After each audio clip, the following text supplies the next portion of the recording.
PASCAL. You are now rocking with that dude Pascal. We be going wild, Haitian in the building, so original. Got the haters catching feelings. Get your hands up to the ceiling and keep them held high, cause St. Louis isn't ready. Forget about it, goodbye. Hold on, we just saying hi. Five somebody, rise up. Weekdays, catch us live, somebody. Let's go. Good morning. Good afternoon and good evening, everybody. Welcome to the Pascal Show. Hope you guys all doing well out there. Hope this show finds you in great spirits. We got some things we got to talk about today. We got a few things to talk about today. Well, actually, one main thing, but yeah, there's a lot of things going on today. I got an announcement to give you guys in a little bit, which I'm really looking forward to telling you guys about here in a little bit. Yeah, it's going to be an active day. Long story short, a very active day. But of course, we are here to, have a discussion on the ongoing developments and the ongoing conversation about Mica Miller's case. And so, of course, we're going to be talking about that here in just a minute. But I wanted to say good morning, good afternoon, good evening to every single last one of you guys. Hope you guys are all good. All right. Please do me a favor before we get into everything.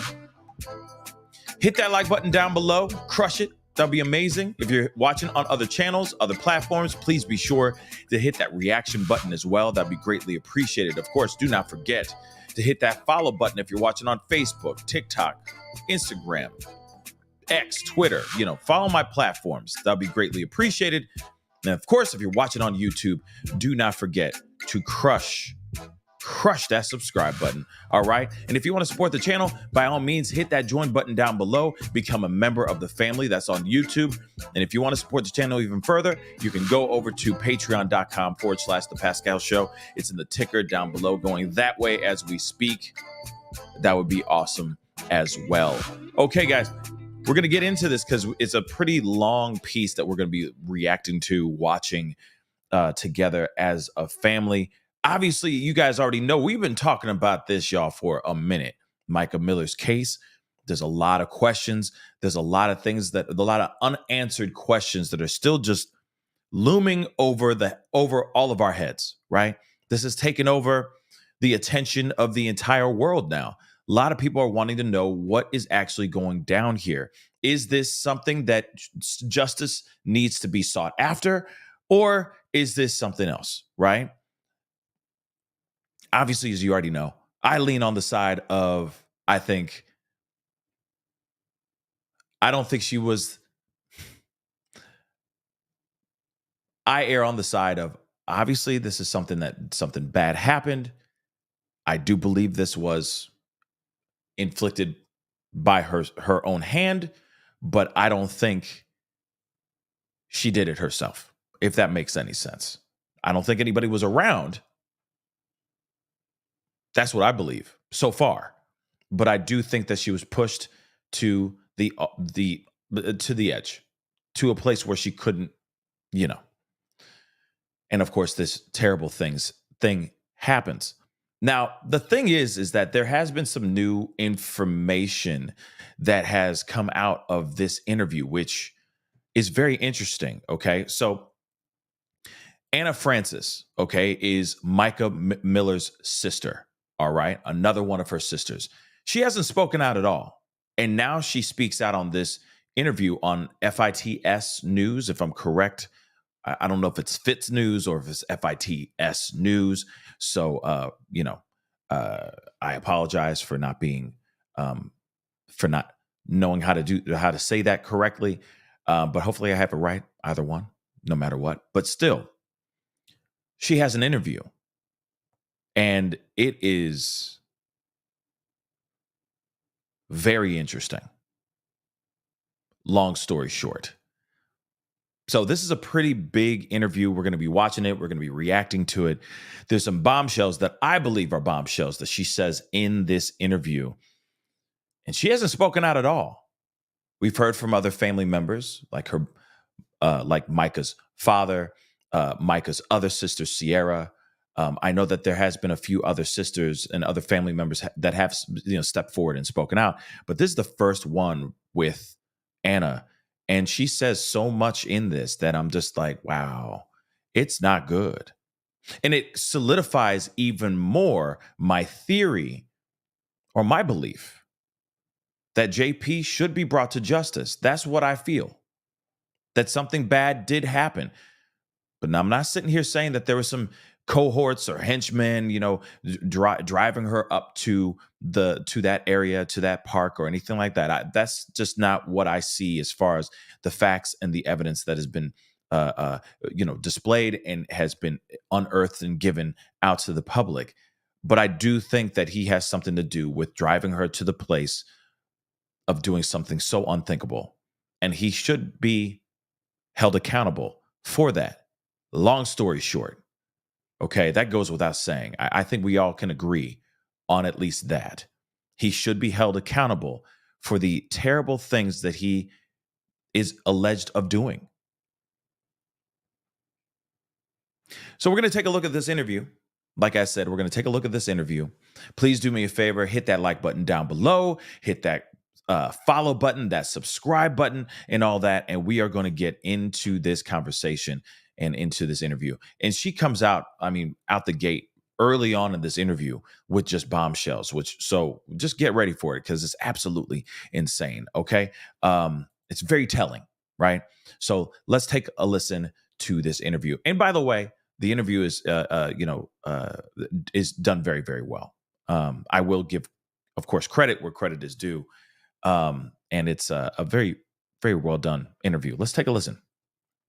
And hit the number one. Let me know you guys can hear this. Okay, let's rock and roll. We didn't have any time at all to figure out what happened, or even just emotionally let it kind of sink in. We went. We were forced to immediately go into that fight mode because it's our DNA. It's who we are. And when it comes to fight or flight, we definitely fight.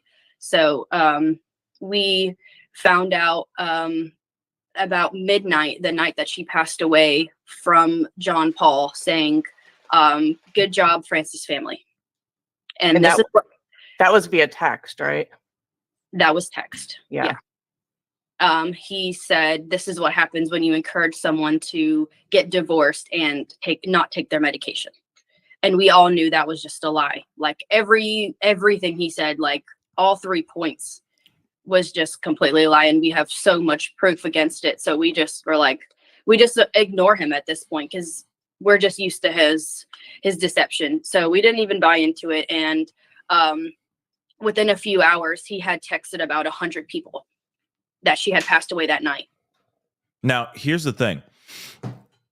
What I find extremely insane, a part of it, okay, this is the part where I feel a little pulled on both sides. Because instantly she says, hey, he was out here, he was sending out text messages. First off, those text messages that he sent out to the family are absolutely deplorable. They're disgusting. They're wrong. No one should be doing that. No one should be sending out text messages like that to anyone, to any family member, period, point blank. Doesn't matter if you like them. Doesn't matter if they don't like you. It doesn't matter. You shouldn't be going out there and spitting venom to a family that's about to grieve after you give them this information. Does that make sense? So how dare he do that? But the other part that she says that I thought was interesting, and where I am kind of conflicted, is the fact that he sent out messages to 100 people. He reached out to 100 people. Now, instantly I look at that and go, okay, that could be two different things. Two different things.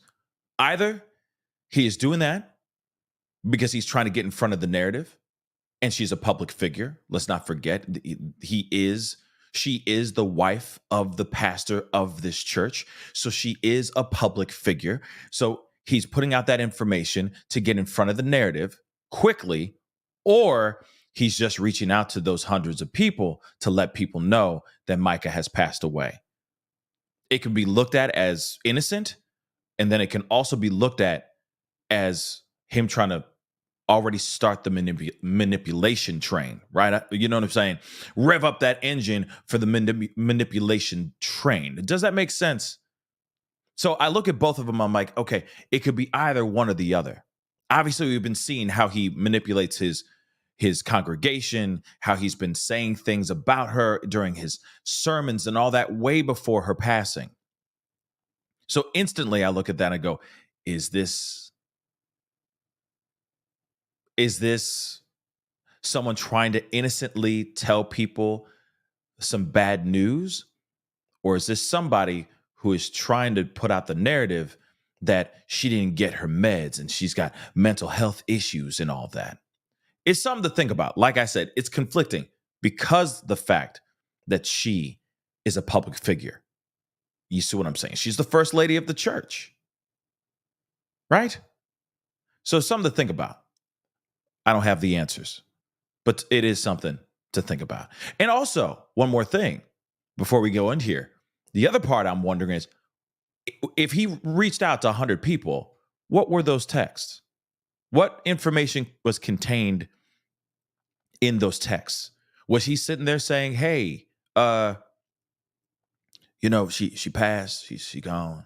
She didn't get her lithium, she didn't get her the proper medication that she needed. Or is he sending out text messages like he sent the family? This is what you do. This is what happens when you intervene a marriage. Was he saying those things in those text messages like that too? Or was he just saying, I'm just letting everybody know Micah has passed away? I feel like if we had our hands, or if we actually had our hands on those text messages, I'm sure those could tell us exactly what we're, at least what I'm asking, and I'm curious about as well.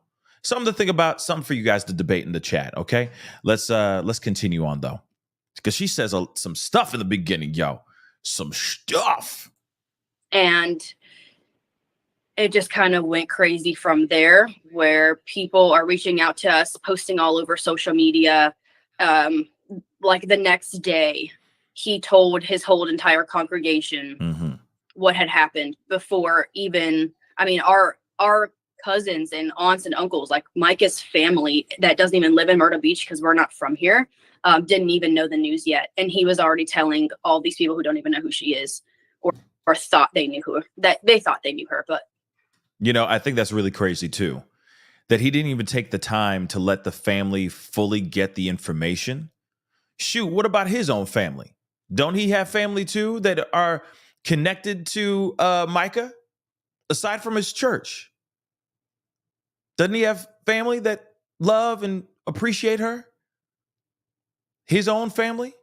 Wouldn't they all want to know and have a moment to themselves for a second, making sure everybody knows the news before you start just telling everybody else? Like I said, it's very his approach was weird, man. His approach was very odd. His control over her, from what I have seen in documents, it was lengthy. It was before they were married. Yeah. And for me, from what I could read from documents that I've seen, and you can correct me if any of this is wrong, but he was really alienating her at a very young age from your family. It all started when she turned about 16 or so, is when that actually started getting out of hand. He convinced her to move away from our family and live with people from the church, saying our family is not good Christians, not good for her. So he just convinced her that we weren't good for her. And as the years went on, she would come and talk to us and then get out of our lives. And like, it kind of flip-flopped like every other year, if we were on good speaking terms or not, depending on what John Paul's narrative was. If you didn't speak positively about John Paul in any way, you were not allowed to be near Micah whatsoever. Interesting way of controlling a person, right? That's some narcissism like a mug. Also, I think it's interesting that she was 16 when he said, yeah, you should come to the congregation. You could be with the church. Leave your family. At 16 years old, y'all. 16. All right. Okay. And that goes for anyone, even her sister.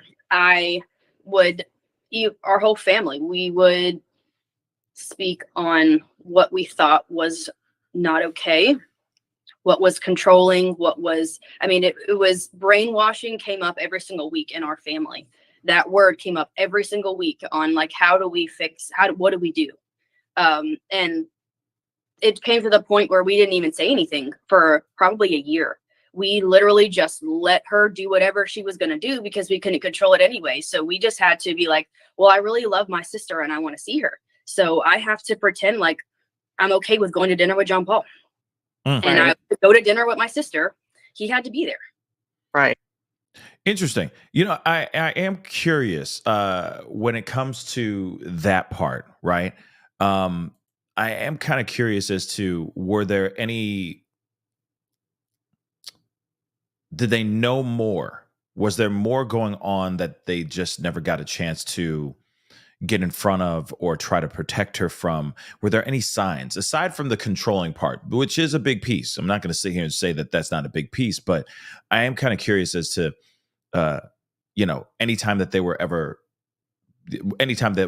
go out or meet up with her or grab dinner or grab a drink or grab dinner or something like that, he would always be there. I think that's a little weird. You know what I mean? That's a little weird. I mean, I get it. Like 90%, if you guys are a couple, 90% of the time, it's going to be both you guys, right? Together, breaking bread with friends, family, so on and so forth. But every once in a while, or every, whatever, she wants to go solo dolo, should be okay. But it seems like he's always there to be, to listen in or to be that watchful eye to make sure she's not going to, say anything or do anything that's, goes against his wishes. I think this is very odd. Like I said, it's weird, but it's controlling like a mug, guys. Controlling like a mug. All right. Let's continue. When she started, so he was alleging for a very long time that she had mental health issues. Was that Here we go. Were those issues something that you guys saw, or were they? Micah never had any mental health problems until she married John Paul in 2017.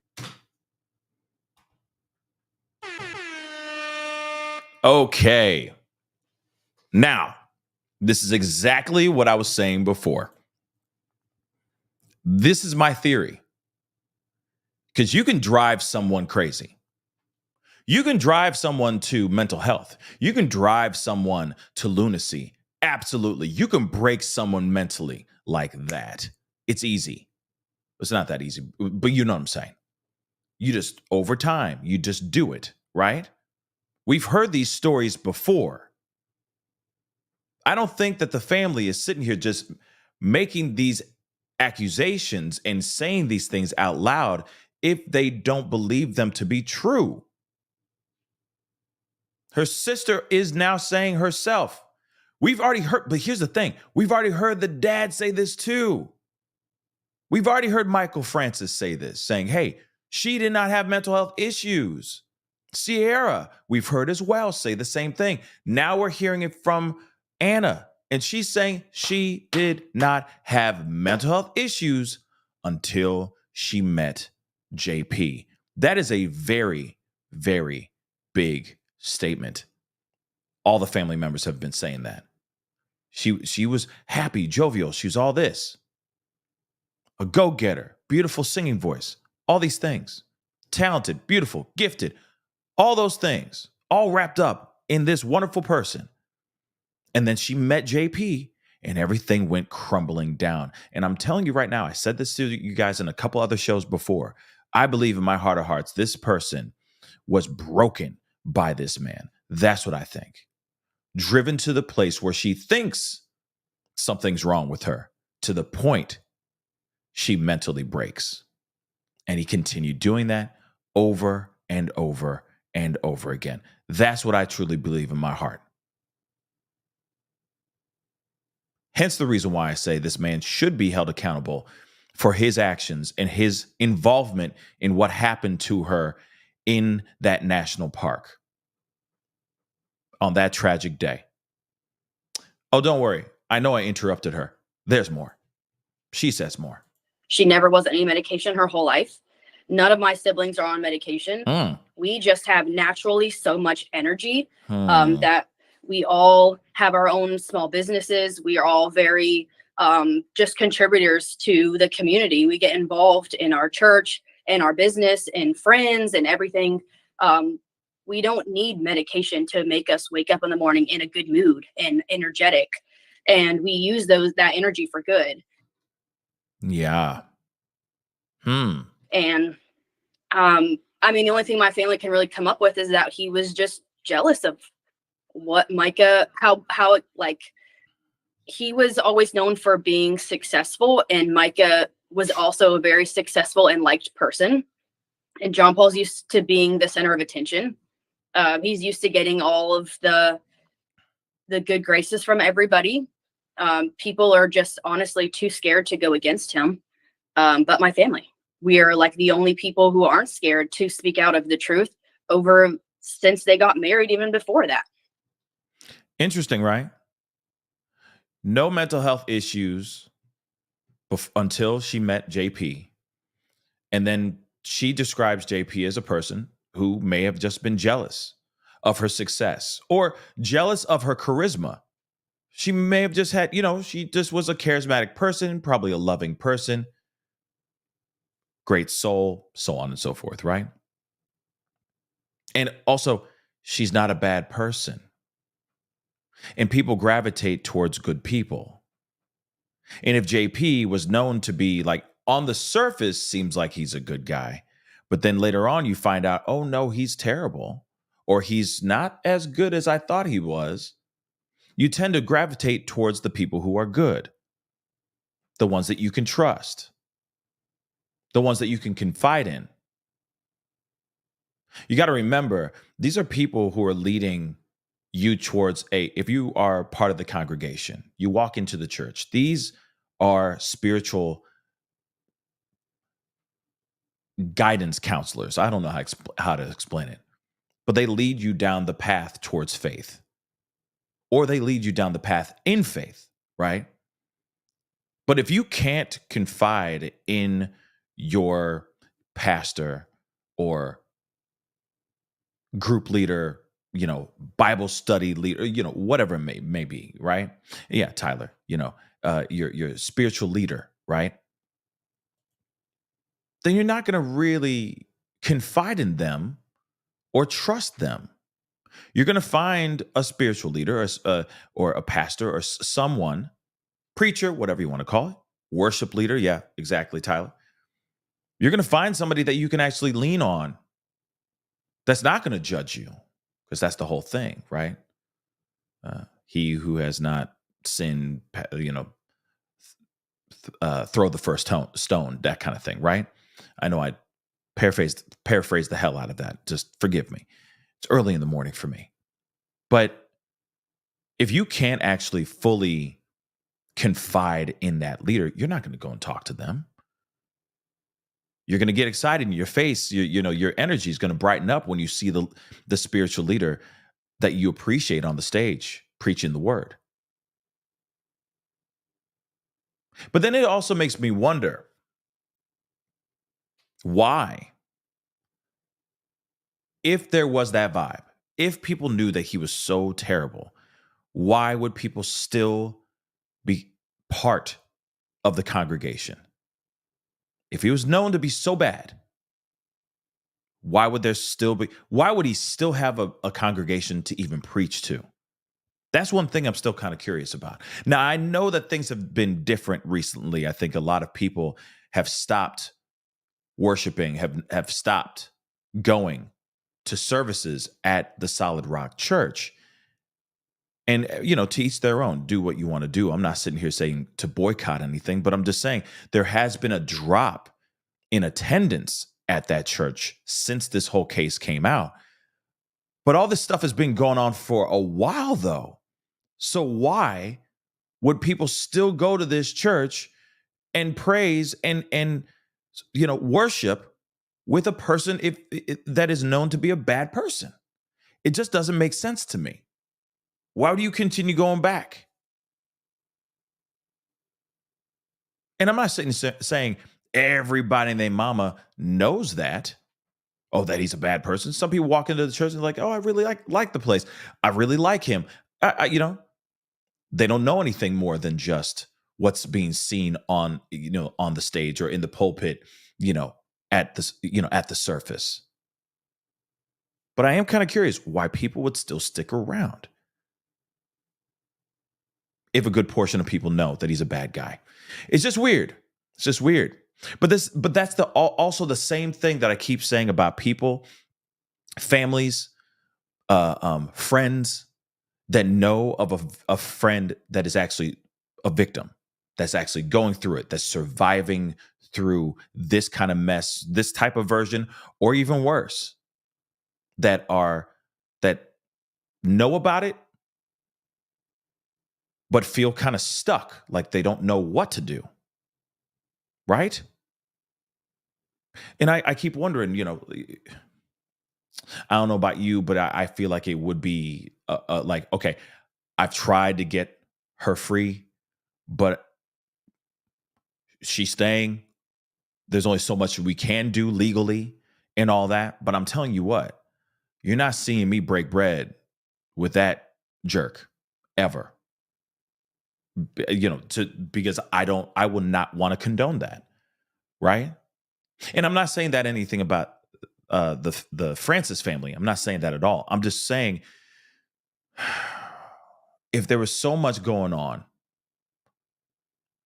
I just keep wondering why wasn't there anything? Why didn't anything happen to stop it all? You know what I mean? And I get it. Teach their own. And you can't. There's certain things you can't do legally, right? But at the same time, it just keeps.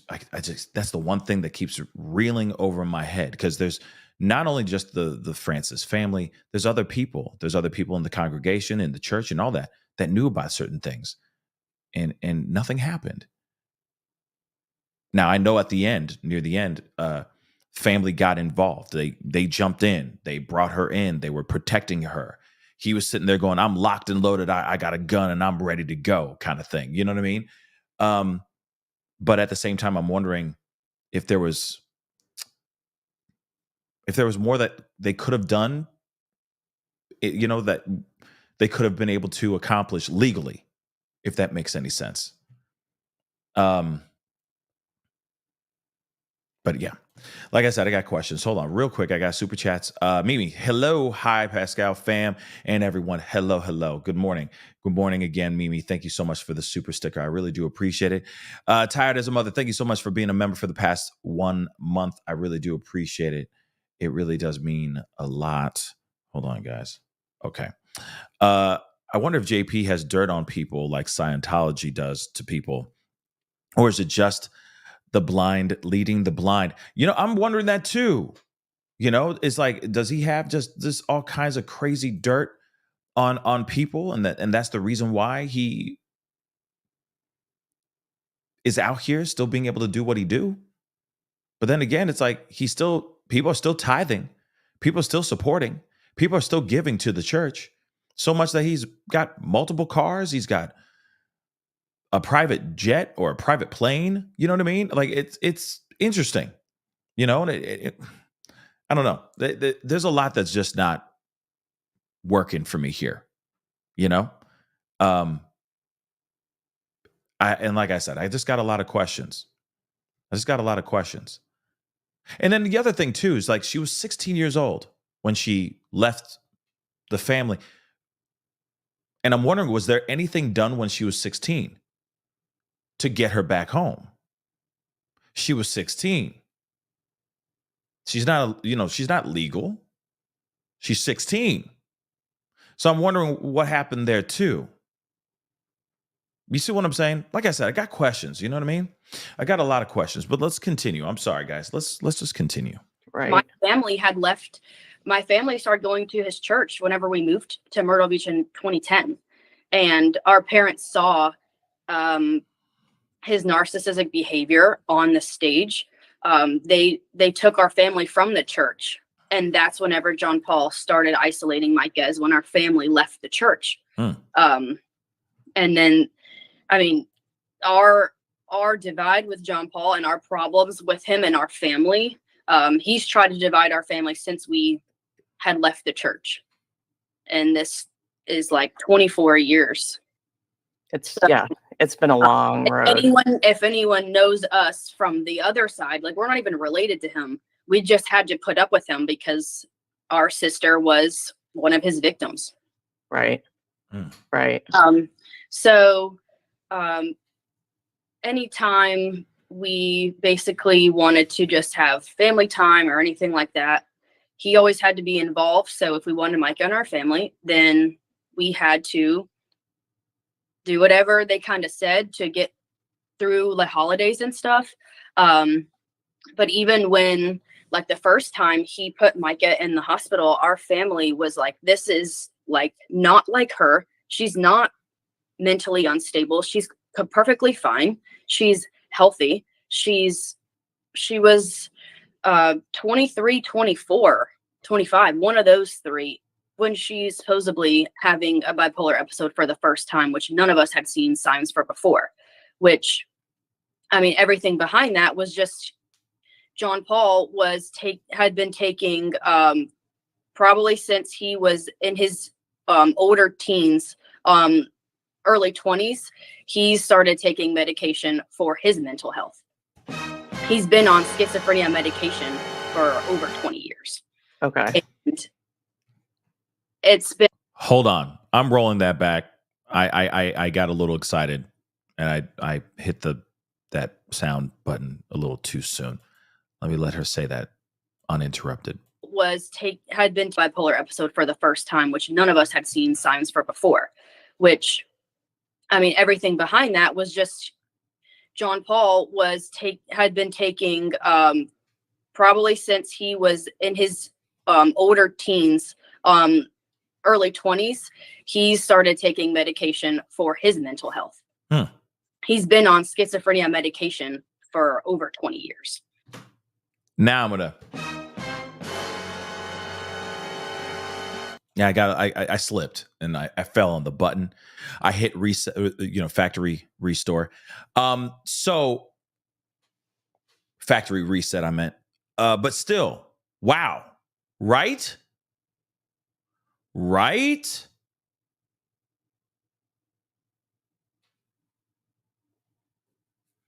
I'd love to see those documents to make sure that's actually true. Like 100%. I'm not sitting here saying that I don't believe her. But holy cow. So he has mental health issues as well. I mean, it is clear. It's clear that he does. But I mean, schizophrenia though? That's a big deal. That's a big deal. And you got somebody who's unwell.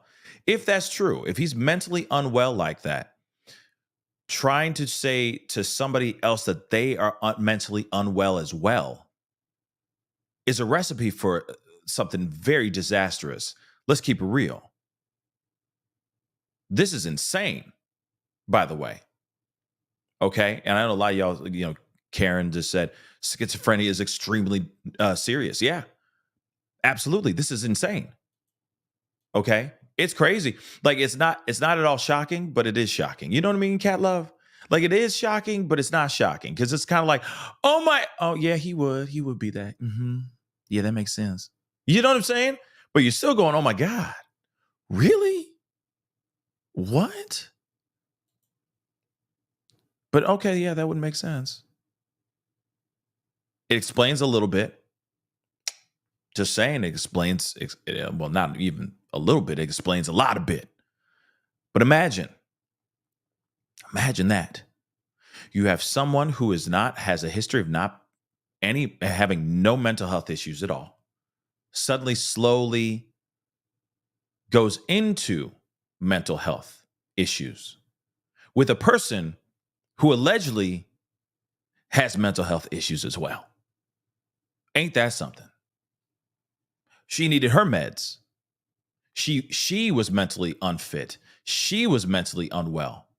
Oh, she had moments, once a year, every time around the holidays, she'd go run amok and lose her mind. So I'd have to go lock her up in a hospital, in a mental health facility. This is the same person that allegedly takes medication for schizophrenia. I'm just saying, think about it for a second. Someone just said it. Kim Princess just said it's all projection. Yep, it is. Yeah, good job, Kim. You so smart. All y'all smart. I'm just saying that's smart. Right there. Right there. That's smart. It's all projection. See what I'm saying? She said it. You know what I mean? Carbonize. Say it with a sassy accent with me, y'all. Projection, baby. Okay? Yes. All y'all are smart. Okay? Smart as hell. So, see what I'm saying, though?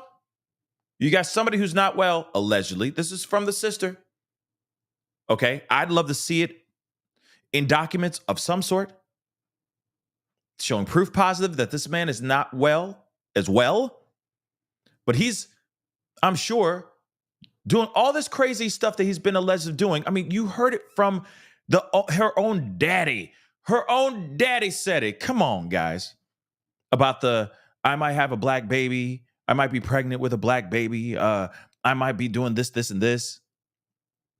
Him having the hibbity-dibbity with men right in front of her. I mean, plying her with party favors. Making her go and get her, an augmentation. Allegedly shooting her up with testosterone so she can have a stronger libido, so it can keep up with his drive, if you get what I'm saying. Oh, this is all being said. AC said, wait, what? Yeah, AC. Slater. All of it is being said in that interview that we watched, like last week or something like that. And I'm dead serious. All these things that were being said were said by her dad. And he wouldn't be out here saying those things just to talk wild. I would hope not. But there were already conversations and stories out here about their alternative lifestyle and how she was forced into that alternative lifestyle. So you got somebody who allegedly has schizophrenia. They may not be 100% mentally well as well, diagnosing their own partner with mental health issues as well. Or let me just say this too. Let's just say she has a bad day, because we all have our bad days. Okay? We all have our moments of being moody. We all have our moments of being angry. We all have our moments of being happy, or, other days where we just lash out because we just couldn't take it anymore. What if she was having those moments of, I can't take it anymore. I am angry and I am getting away from you, right? Maybe she's going and she goes on a shopping spree or something of that sort, right? She just goes out and just does some retail therapy.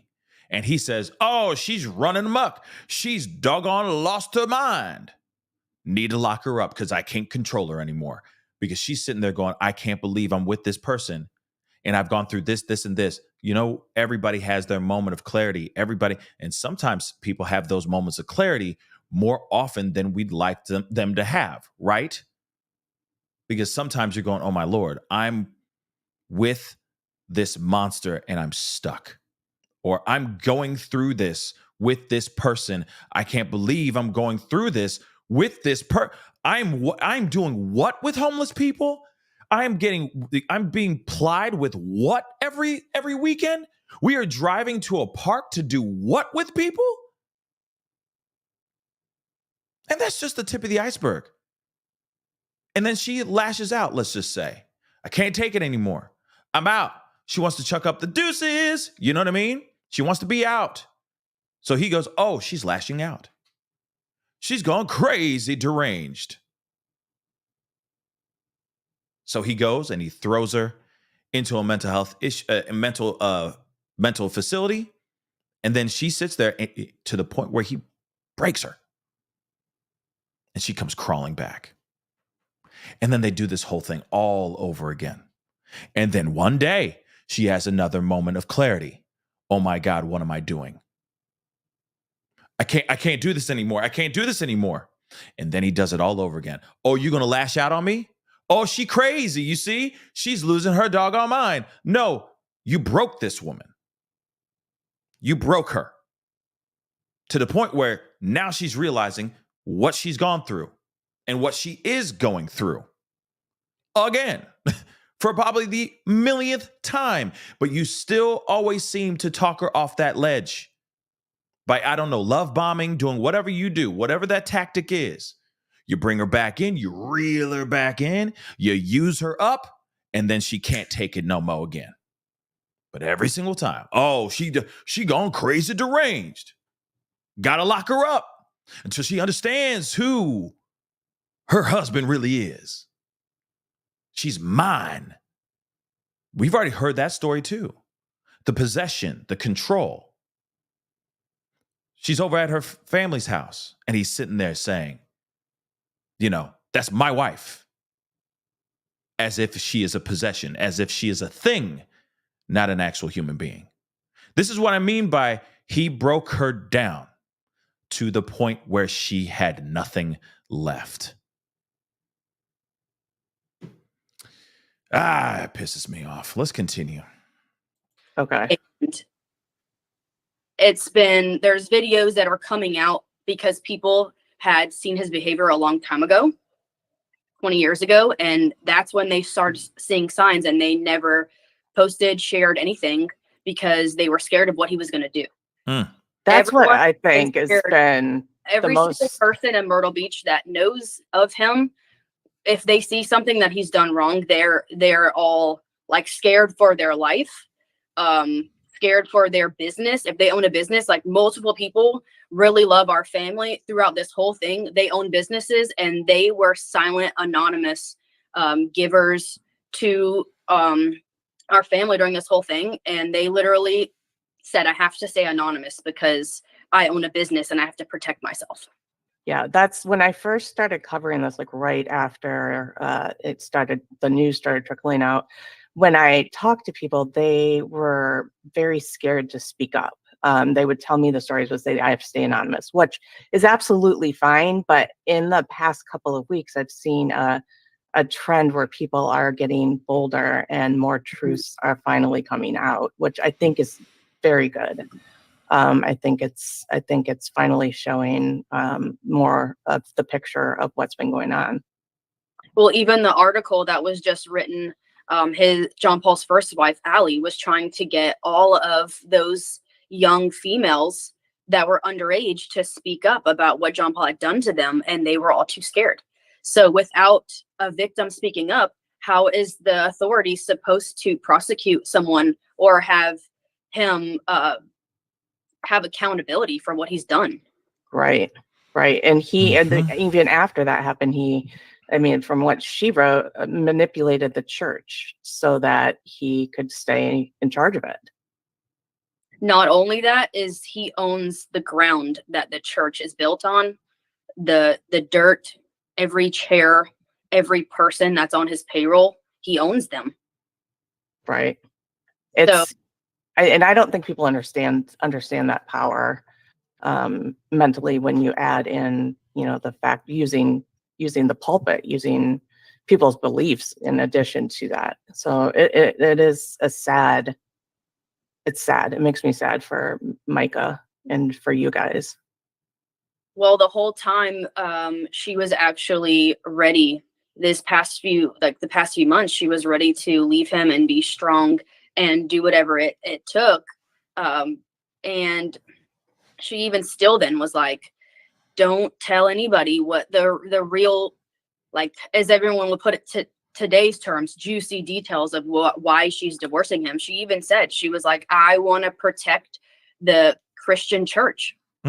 Every single person that has found out what he's done make comments like, that's why I don't go to church. That's why I'm not a believer in God and all these things. And that's the last thing that Micah would want, is everyone saying it's all the Christians, it's all the pastors, which it's not.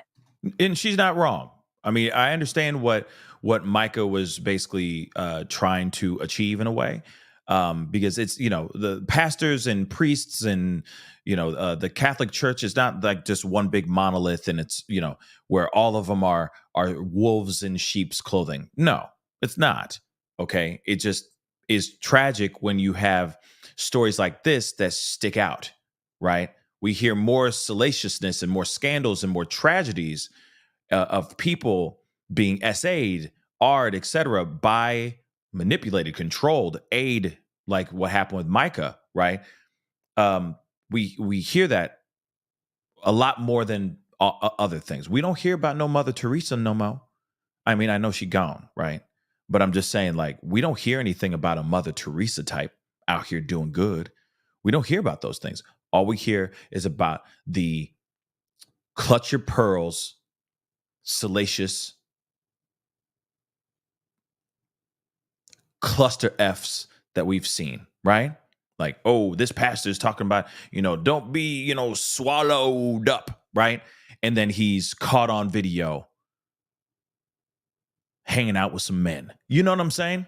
And then he has to sit there going, oh, God, my congregation, please forgive me. You know what I'm saying? I took it's like all that stuff. And then they're forgiven, then they move on and they keep preaching. We hear more of those kind of stories than we do actually hear about pastors and spiritual leaders and whatnot actually doing positive, which is unfortunate. It's unfortunate.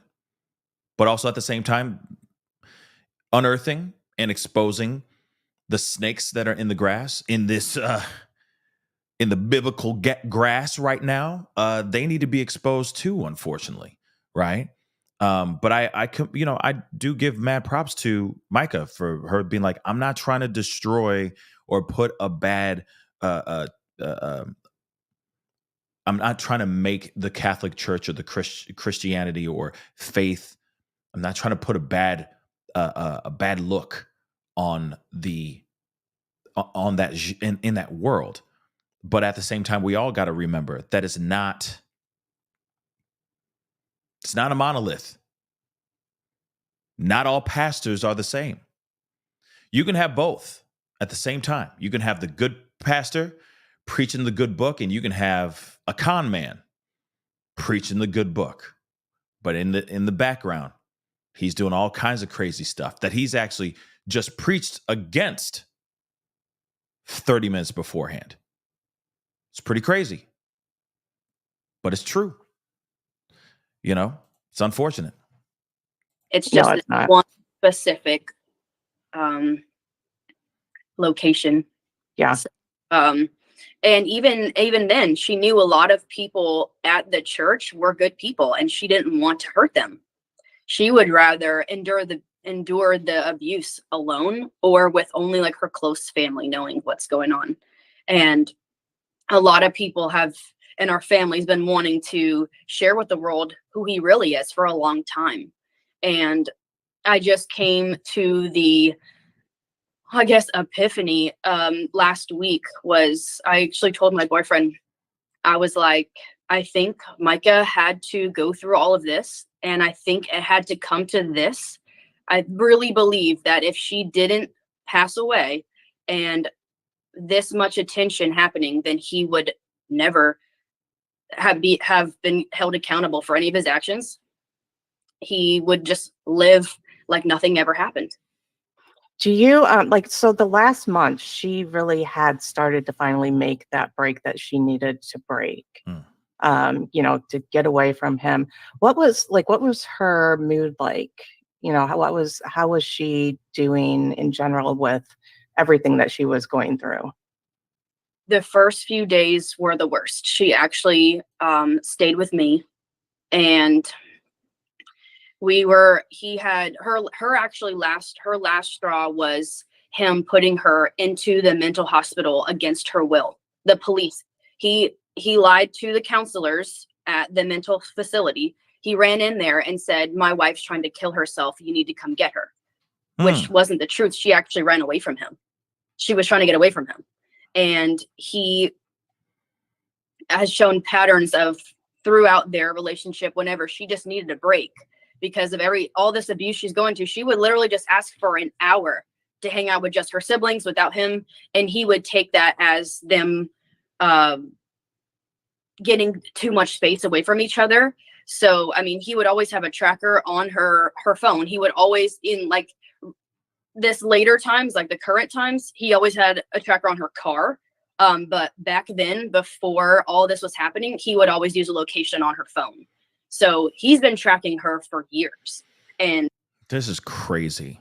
And I will say this. I mean, if you're in a relationship, married or whatever, you have your Find My Location or whatever. You have your location on with your partner or your bestie, right? It makes sense. That's fine. But if she is constantly trying to get away, and then to the point where he's putting trackers on her car and all that, he's going to the great lengths. It's insane. Also, when she tried to leave him and he goes in and he's sitting there going, "Oh, she's having another mental break." She's trying to, do unthinkable things to herself, blah, blah, blah. That's crazy. The manipulation here is just absolutely insane. Me and Micah would just be at lunch and he would just randomly show up.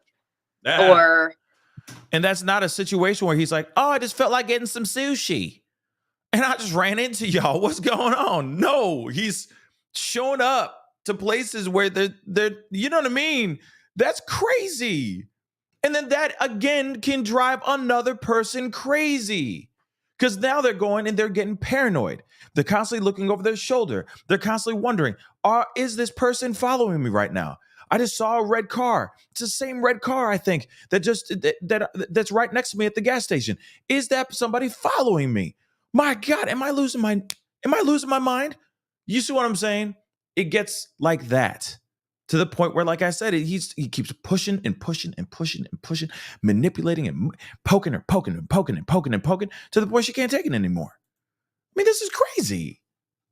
This is crazy, guys. I would meet Micah for lunch, and then she would just look down and be like, "He just shut off my phone. He just shut off my cards. He completely can freeze her whole entire life. If she doesn't do what he says, he literally has control to her whole life from his cell phone." Jerk. And he used that control? Yeah, that was just like every few months. I witnessed personally one of those things happening where he would just randomly show up out of nowhere and we're like, "Where did he come from?" And Mike is like, "He has a location on my phone." Or we'll just be sitting at lunch and she'll be like, "Oh my gosh, we had the worst fight today, and why can't we just go through a normal, like a healthy relationship does have fights, but you get through them." And he always calls someone to mediate their fight and tell them basically that everything bad that Micah had done, and just flipped the script and the story, and Micah was wrong every time. I'm sorry. Something I wanted to let you guys know. Do you remember Jody Hildebrandt and Ruby Frankie? Yeah, them two. Remember them? Secret lovers. Remember them? With the 8 passengers and the YouTube channel and all that stuff. Right? Remember the husband, the husband? He would go and he had to move out of the house and get his own place. Married man, owner of the house where he's been raising his kids with his wife, right? Jody Hildebrandt just snuck on in that mug, started living in that house, and was mediating their arguments, mediating their conversations. In fact, it was east side, west side. He lived on one side of the house while she lived on the other side of the house. They weren't even allowed to cross paths or even talk with each other. Insane manipulation to the point where he was kicked out of his own home, and he was believing that something was wrong with him because of him wanting to have more intimate time with his wife. Oh, I'm so sorry. He's a man. Okay. And he's a married man, and he loves his wife, and he wants to spend some of that special time, the rose petals and the bubbly and everything with his wife. What's wrong with that? But suddenly Jody Hildebrand's going, oh, that's naughty. That's bad, right? Kick you out. Live in another place. Don't even talk to your kids for over a year. Crazy, right? So we're hearing this right here too. Micah would sit there with JP. They have an argument. They have a problem, whatever it may be. Suddenly he brings in one of his cohorts. Isn't that crazy? That's insane. That's insane. And then he comes in, his friend or his cohort, who's Team JP, by the way, and will sit there and go, so what's going on here? Okay. Micah, you got problems. JP, you did nothing wrong. You need to work on yourself, Micah. Crazy, right? It's loco. Indeed, Melly. Loco. That sounds about right. We've heard this story before. A tale as old as time. You know what I'm saying? We've heard this story a million times. He's doing the same tactic like a lot of these mother lovers do. And he's like, oh, you think I'm wrong. Oh, wait. Let me bring my friend in, who's our counselor. He's going to help us with our fights. And the entire time he's like, Team JP, yes. That's crazy. That's absolutely crazy. Continuing. Did he would he include use one of her friends? I mean, Charlotte Corn, the one that started done for those. He included her in a lot of text threads. Her husband as well, just shaming, basically trying to embarrass Micah in the little fights that they would have, just so that she would stop. Like he's basically ruthless until he gets what he wants. He will, everyone that knows him, he will send 100 people a text in 5 minutes. I don't even know if teenage girls can do the text messages that fast. So how does he do? That's a lot. How does he do that? That's amazing. But you see, king of manipulation. Okay. Step right up. We're about to go pull up to the manipulation station. My name's Pastor JP. I'm the captain of the train. I don't know. But you know what I'm saying. This is crazy, guys. So bad. Or text the same person 500 texts in 1 minute. Just so that you give in to whatever he's saying for you to do, so you can just get away from the problem. Just make it stop. Yeah. I mean, we'll be sitting at lunch and she'll be like, he's threatening to throw all my stuff on the lawn if I don't come home right now. And we'll just be in the middle of lunch. And I'm like, it's a beautiful summer day. Can I just not sit and have lunch with my sister? And no, they got into a fight. So she had to get home that second or all of her belongings were going to be on the lawn. Oh, and that's not just one time. That was many times. He's not a guy. He's not a nice guy. That's the end.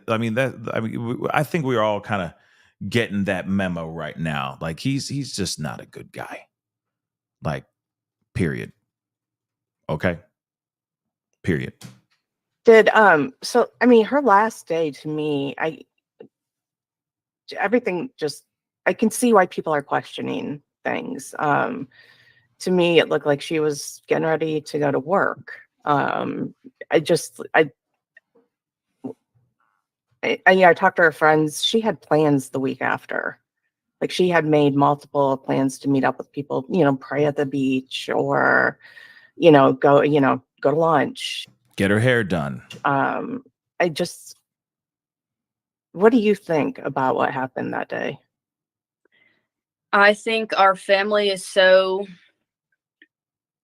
disappointed with the Robeson County Sheriff's Office for not properly doing an investigation. It had all of the signs that someone would have if they did commit suicide almost too perfectly.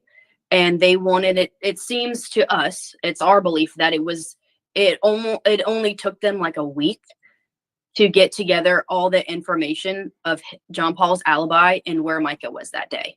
They didn't interview anybody properly from that site. More and more people are coming out saying that they were there at the scene and they weren't questioned. Interrogated, yeah. Nobody, even the kayaker or fisherman that found her belongings, Right. he was talked to for about a few minutes and said, okay, thanks, goodbye. It just came out in a video that when one of the employees from that state park, they saw him leaving in a truck and with his boat behind him whenever he left with Micah's stuff. And when he came to bring it back, he had went to the store and then came back in a different car, like a white car. And nobody from the police have questioned that. No one from the police have questioned that. No one even swabbed his hands for any residue, anything. His story from what I've seen on the internet, his story and other people interviewing him, other people are going to interview him other than the police because everyone's saying, what happened that day, right? The same question, what happened that day? Okay, hold on. I need to roll that back one more time because she did say something that I think we all want to listen to one more again.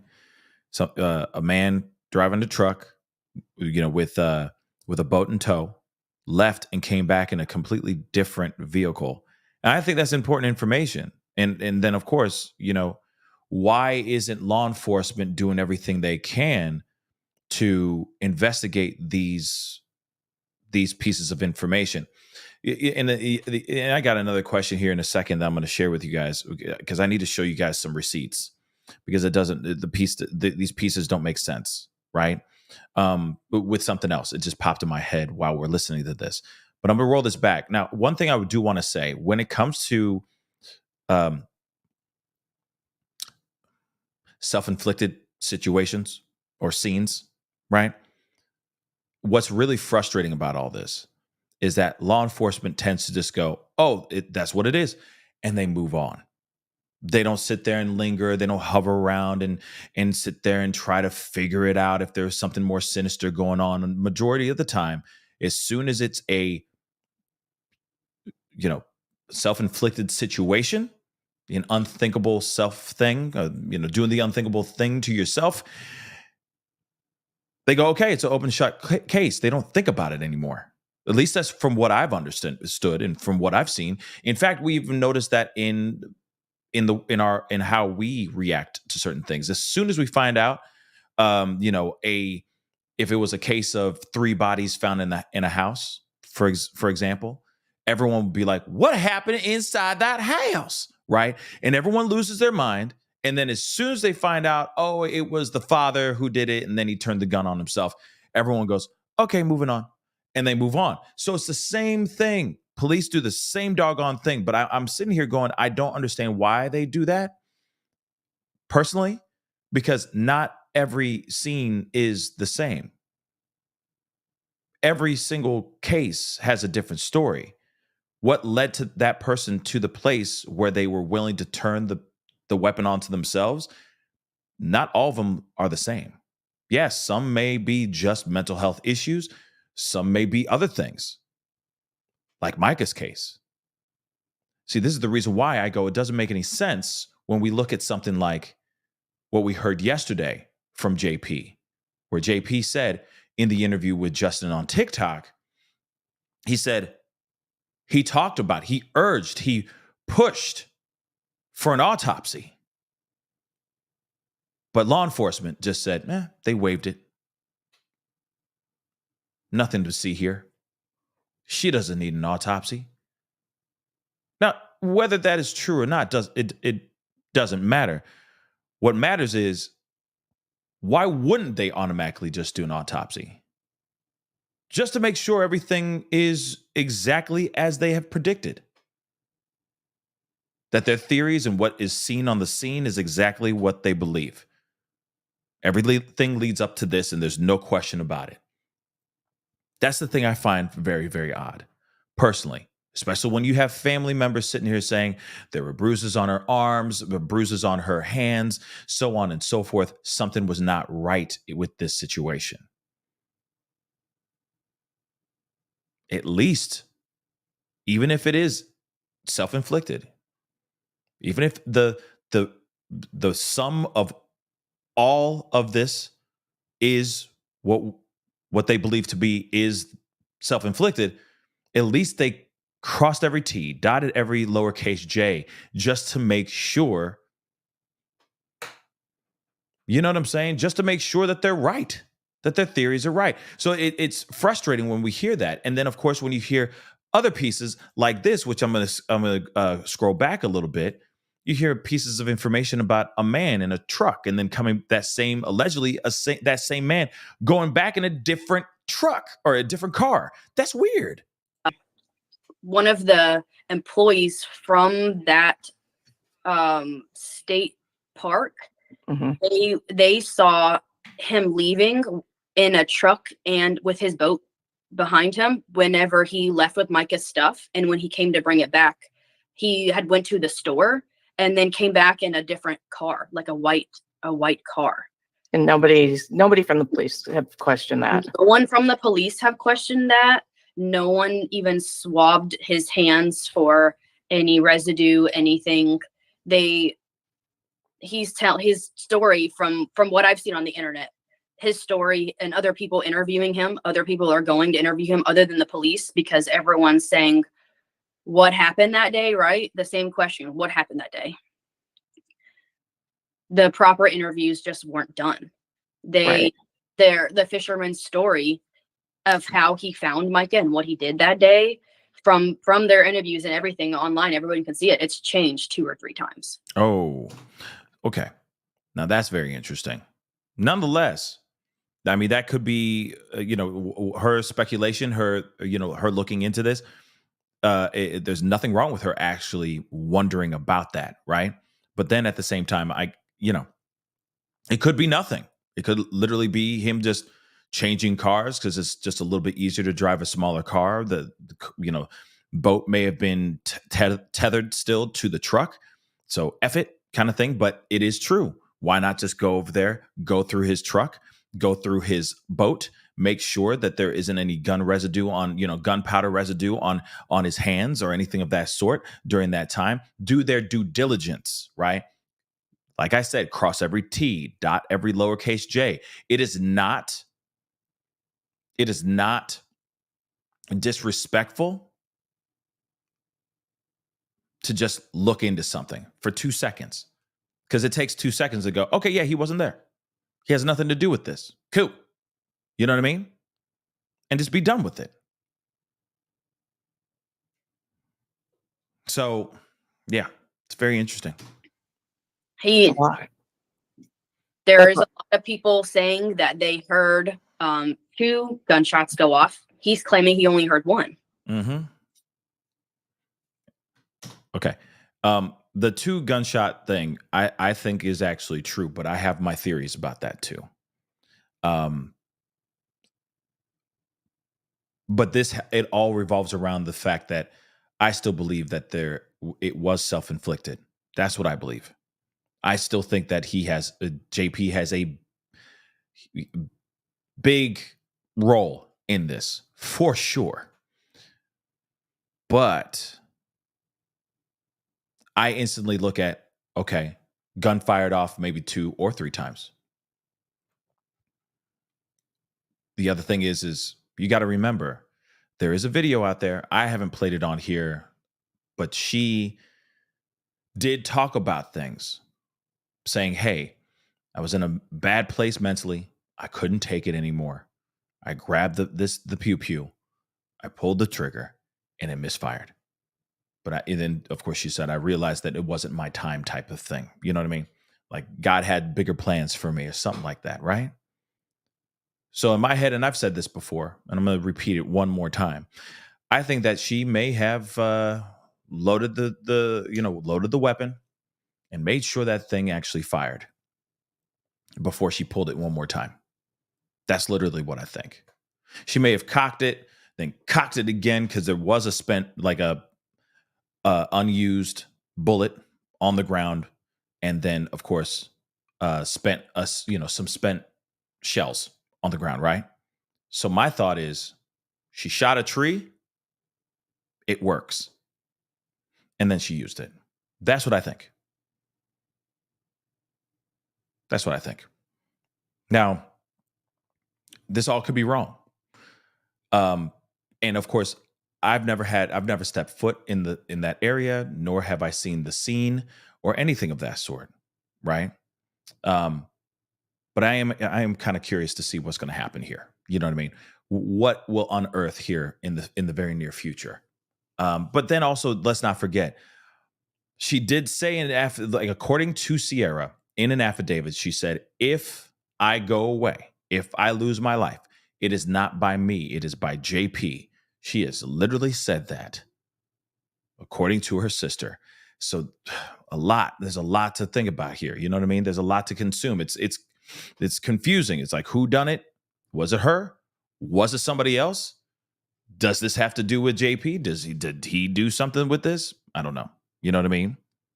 But Vol fan, that's the one thing I'm still trying to figure out as well. Right? And I'm not sitting here saying that my theory is right. That's just my theory, until there's more information. I mean, given the fact that the dad did say that there were bruises on her hand, as if it was like somebody was trying to put the weapon up to her head, is very crazy and makes you wonder what happened then. How did this go down? But I don't know. It's just pretty crazy. I mean, Interesting. It's just like all over the place, and the police should have done a better job finding out actually how many people were near her. How did she get found? Your family went out saying that the kayaker found her with a log on top of her. Right. I mean, your family went out there to where she was found. Right. And I've been out there myself. She didn't have any ties to that area that I know of. Did I miss one? Or it's very remote. To me, that the park that bothered me, the whole drive up there is very remote. Not knowing the area, her making that choice consciously on her own without any influence from anybody was confusing. The day we saw all their evidence on why they thought it was suicide, they basically showed us snips and clips of things going on and stuff. They even showed us the video of her car at the gas station. Was like, well, she's here about 20 minutes. Do you just want to skip to the next slide? And it was just so quick. They wanted it to just be done with. And it was pretty obvious that they just wanted to get it over with, because they were getting, the day that everyone found out, it seems like the whole world is just an uproar, because people are finally coming out of the woodwork, and people are finally saying, this is a video I had 20 years ago. And it's just kind of building that case of who his character really is and not who he just pretends to be for 45 minutes on stage. Right. And I mean, since the day that we found out, we knew it wasn't her, because she was never mentally unstable before she met him. That's not even in her vocabulary. Failure is not in her vocabulary. Just letting yourself get that far, like that low. She was making sure that the lady that she lived with at the time, it was a nice older lady. It was a more like a grandma figure to her. She kind of felt like she needed that. and John Paul, and she had been to the church Solid Rock for a while. She loved her friends and community there. She doesn't have family here. She's from New York. And when she took Micah in, John Paul kicked her out of the church and told her not to come back, just for the fact that she let Micah live with her. Wow. During all this. That's the place where he would trespass, actually, because they're in a gated community. He would trespass and put the razor blades in her tire, or even in the beginning, he would harass her by putting flowers on her car. He would just leave stuff on her doorstep for Diana to find, which is the orderly lady. She's like 85 or something. So she was also being mentally put through all this abuse as well as Micah. She was seeing it firsthand. And all the allegations of John Paul saying that Micah wasn't taking her medicine, Micah knew he would say that. So she had Diana watch her every day and say, John Paul's going to say in these cases that I am mentally unstable because I'm not on my medication. Please watch me. She would sometimes to us in the very beginning, before she moved in with Diana, someone watch me. I'm over here. And we were to the point where, Micah, we see you take your medicine. Smart girl. we thought it was we thought it was like not ridiculous, but it was like, okay, we see you, right? We didn't know we would go this far. We never thought it could be us. Like our family has never experienced a death in the family. Both of our grandparents are still alive. This is very new to us. Right. So we didn't know we didn't know what to do. So that's when my boyfriend, Ryan Williams, had set up the GoFundMe, because he's experienced, unfortunately, a lot of loss in his life. As a young child, a lot of important people in his life has passed away. So he knew that we would need financial help. He knew we would need a food train. He had all of his friends bringing us food over before our family even got to town. And even in the first few days, it was just the GoFundMe was just set up on his Facebook account for all of his friends to give that don't even know Micah. And then when it got so huge, that's whenever we had to wow, oh my gosh, we need to make this bigger. We need to, obviously, we need more help. We're going to take the little crumbs. Honestly, we were just going to fight this without any help. We didn't know we needed help, but Ryan knew we needed help from a lot of people. So I don't think people realize the amount of the complexity that this likely is legally, because you're dealing with probate court, family courts, you may deal with civil court, and there's possibility you're gonna have to ebb into criminal law, and they're all different attorneys and they're all very specialized, and I think it's a fight that you guys want to fight it. Well, John Paul didn't give us a choice. Right. He immediately, the day after she passed, or the following morning, the next business day, I'll say, after she passed, he already went to his attorneys to get the divorce dropped. Why would he do? Why would he even do that? That's you know what I mean? Which raises so much. He and because we found that out, we already and it's so sad to even know this. Micah had already appointed our sister Sierra over her email, her passwords to it, her Facebook account. Micah had been keeping track of all of her abuse, wrote every affidavit that someone has given her, or their testimony against what they've seen. For the lawyer, she had a huge binder already prepared. She had all kinds of journals. She was anticipating something bad happening to her, and she had told Sierra that. And that's why she said, if anything happens to me, she had told one of our family members that she reported John Paul to the IRS the week that she passed away. The church, or not John Paul, but the church. Well, the church is John Paul. So right. Either one. Whenever you say Solid Rock, it's John Paul. All of the money is all intermingled. and it was said that he was moving around all his assets into his oldest son's name or his friends' names. So it didn't look like he had as much as he had while they were going through this divorce. So when all that was happening, she just started going to work. She did a lot of work for the lawyer she had. And that's what also doesn't make sense. She had just paid her lawyer that we have $5,000 3 days prior to her passing. Interesting. I'm going to roll that back here in a second, that piece. But 720 you got a good point there. That's one thing I've always, is that like a myth that like even, the self-inflicted, you know what I mean? You won't get life insurance. You can't get the payout on life insurance. Is that just a thing that has changed? Is that something that's changed over the past couple decades, or is that still the same? Because I remember it being a thing. Like, if you do something like that, your family can't get the payout on that life insurance, right? But that is something I am kind of curious about, and I don't have the answer for that personally.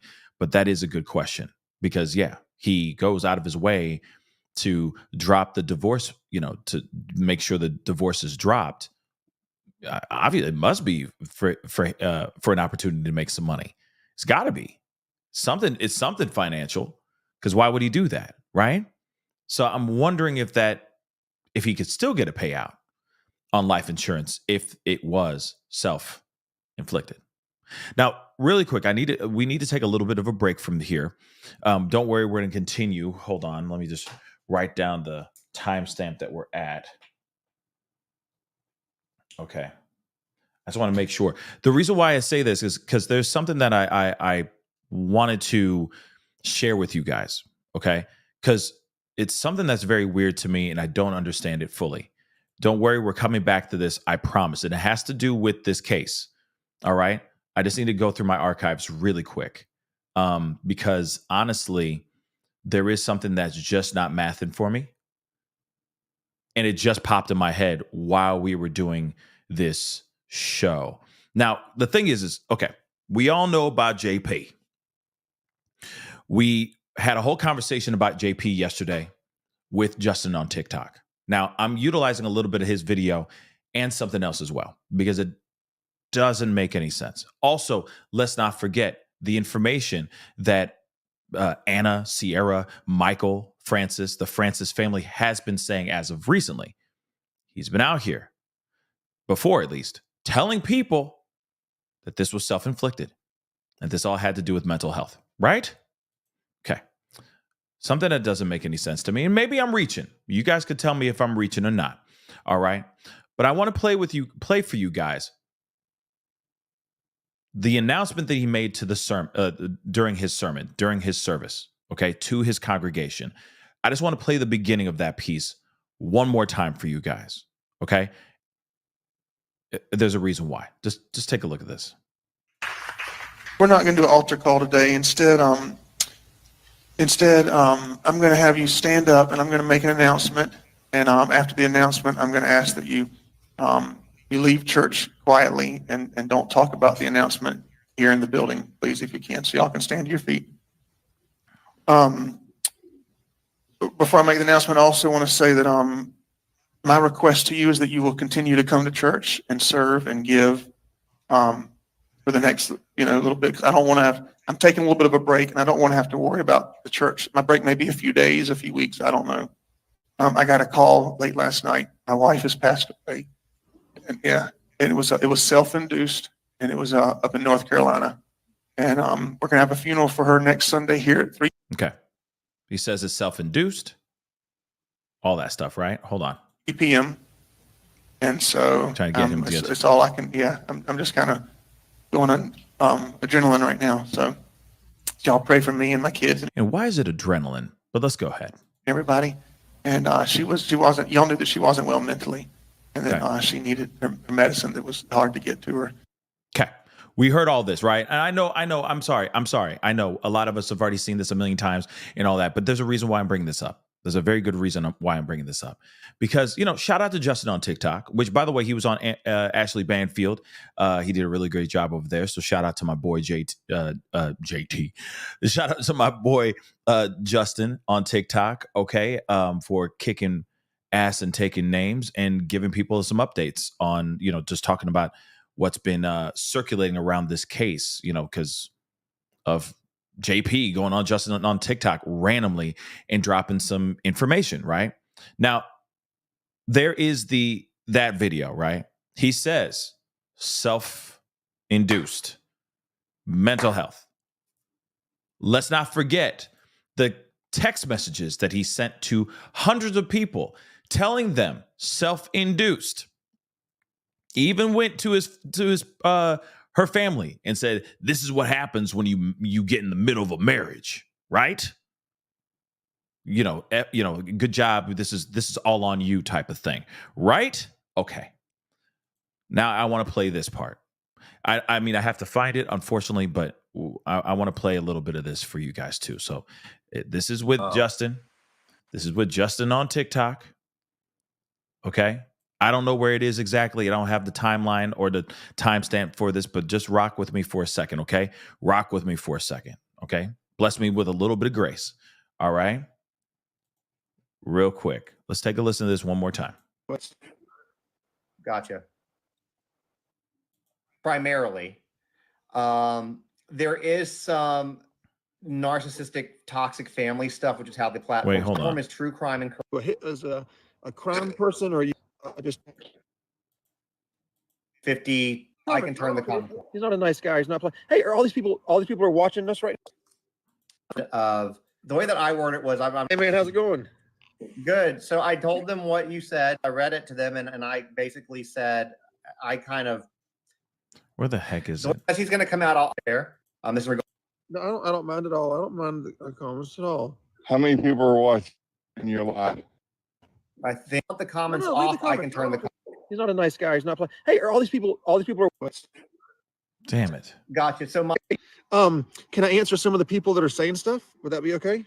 you can answer what it's. Hey, here's. Sorry, guys. I'm trying to find this. So somebody asked about my tattoos, and so these are my favorite scriptures are here, but I don't get to do that much now, but it says if your Wi-Fi is on, turn it off. Which It's turned off. it's turned off, he says. But he's But the not on neighborhood we Wi-Fi. live He's in, too far from his house. Sorry, guys. Let me find it. this neighborhood doesn't pick up AT&T well. Oh, am I allowed to touch it and scroll down? Because somebody said something I couldn't see. They said It's going fast. JP. Yeah, it is. Yeah, it's going fast. Who said be respectful? That was so nice. Someone named Bonnie. Well, so my lives. She's gonna text me tomorrow and say, hey, so I haven't even started pupils. Y'all can see my pupils. Yeah, they keep walking over. Well, the way with TikTok, Micah, and I'm gonna help bring that. I definitely want justice for Micah. There it And is. YouTube, because then you don't have to repeat yourself. Here it is. constantly, but you can still see the questions. Right about here. I do want justice for Micah, and I'm gonna help bring that. I definitely want justice for Micah. And somebody said, I love the attention. Okay. He says, I want justice for Micah. Right? I'm sorry for that taking so long. Okay? But this is the same guy that was out here saying that it was self-induced, that this whole thing happened by her own hand, and it was because she didn't get her meds and all that stuff, right? We heard his sermon with the last part where he's like, I got something to say. I got some announcement to make. Got a phone call yesterday. My wife's gone. We all heard that. Self-induced. She needed her medicine. She didn't get it. And sorry, I'm on adrenaline right now. Please keep coming. Please keep coming. Please keep giving. I may not be here for like a couple days, maybe a couple weeks. I don't know, but self-induced. Didn't get her medication in time, and she gone. Yeah, pray for my family. But then he goes here And he says this shit. So it's a very different. So I mean, to be very frank with you, if you wanted to do something, it would probably be better to do it on YouTube. Micah, and I'm going to help bring that. It would probably be better to do it on YouTube because then you don't have to repeat yourself constantly, but you can still see the questions. I do want justice for Micah, and I'm going to help bring that. I definitely want justice for Micah. And So you're saying you're going to bring justice for Micah when you've been done said that it was self-induced. So it should be an open and shut case, right? But he's still sitting here going like, oh yeah, you know, I would give you guys all this information, but I need to show you guys, I need to come to you guys with receipts. So before I even say anything, before I answer anything, I want to come to you guys with receipts. You wouldn't have to do any receipts at all, in fact, if what you said in that sermon is 110% the truth. Why would you change? Why would you move the goalpost? Why would you change the narrative by saying, oh yeah, you know, I want justice for her too? What kind of justice are you talking about if it is self-induced and you have nothing to do with it? Right? Just something that I wanted to point out to you guys. I know that was a little bit of a left turn, but I was thinking about it and I'm like, you know what? I need to give this to you guys because we have receipts. And I get it. People say things one day and then they may rephrase it 2 seconds later. But at the same time, when you have somebody who's going out there, hitting up everybody and their mama, texting people, sending out rude text messages wrapped up in a announcement or, you know, wrapped up around tragic information about somebody's passing to family members. And then now he's sitting here going, yeah, I want justice for her too. That's all I want. Justice for Micah. There'd be no justice sought after if this is what he said it was in the beginning. Does that make sense? Now, it could still very well be what that is. It could still very well be that and only that. But he's trying to pass the blame on something else and trying to manipulate people even more. And I know, I may be, like I said, is this me reaching? Am I reaching? Like, am I like trying to reach? Am I really reaching like bad right now? Or do you get what I'm saying here? Because for me, when I heard it yesterday and we were watching it and we had Justin on and all that stuff, I was thinking about that. And I'm like, wait a second, it doesn't make any sense. He said earlier that she gone because she did it to herself. Now you're telling me that he wants justice for her too? So what you know, baby? The hell do you know? Or are you just trying to get us all on the psycho train and trying to just drive us all the way over to manipulation station? That's what I'd like to know. Because it doesn't make any sense to me at all. So I just wanted to point that out because that's just very odd to me. And still, it's not mathing for me. All right. But hold on. Anna. Let me get this right. There we go. To her passing. Why would she do that? Why would she have, and that's actually donated money. Like someone from I guess it was someone from the church, I want to say, a really nice lady from the church who wanted her to get away from him so bad. She gave Micah $5,000 as the retainer fee for her lawyer.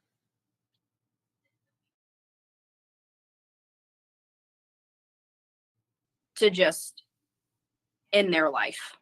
Right. So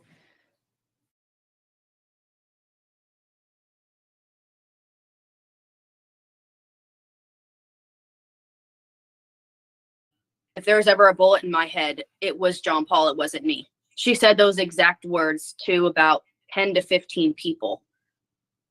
And they all were messaging us when everything happened, when the world found out. All these people are messaging us. We don't even know who they are. They're not even connected in any way. They might have known Micah in different period times of her life. And they all said, who do we need to tell this? Do we need to tell the authorities? Who do we go to? Right. We sent them in good faith to the investigators at Robeson County. We sent all that stuff to them. I had 2 separate friends of hers that didn't know each other that I'm aware of tell me the exact same thing.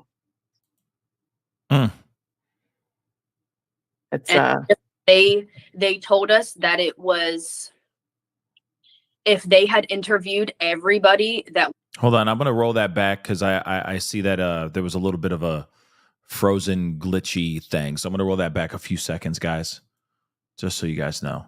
All right. All right. And yeah, sorry about that. It's weird. The internet's been kind of like dipping in and out kind of a little bit right now. So we should be good now. But yeah, it's been weird since that storm from last night. So okay, let me play on. To just in their life. right. So, and also no one tells people for a long time now. No one tells people if there was ever a bullet in my head, it was John Paul, it wasn't me. She said those exact words to about 10 to 15 people. Wow. And 10 to 15 people. Okay. Wow. They all were messaging us when everything happened, when the world found out. All these people are messaging us. We don't even know who they are. They're not even connected in any way. They might have known Micah in different period times of her life. And they all said, who do we need to tell this? Do we need to tell the authorities? Who do we go to? Right. We sent them in good faith to the investigators at Robeson County. We sent all that stuff to them. Mm-hmm.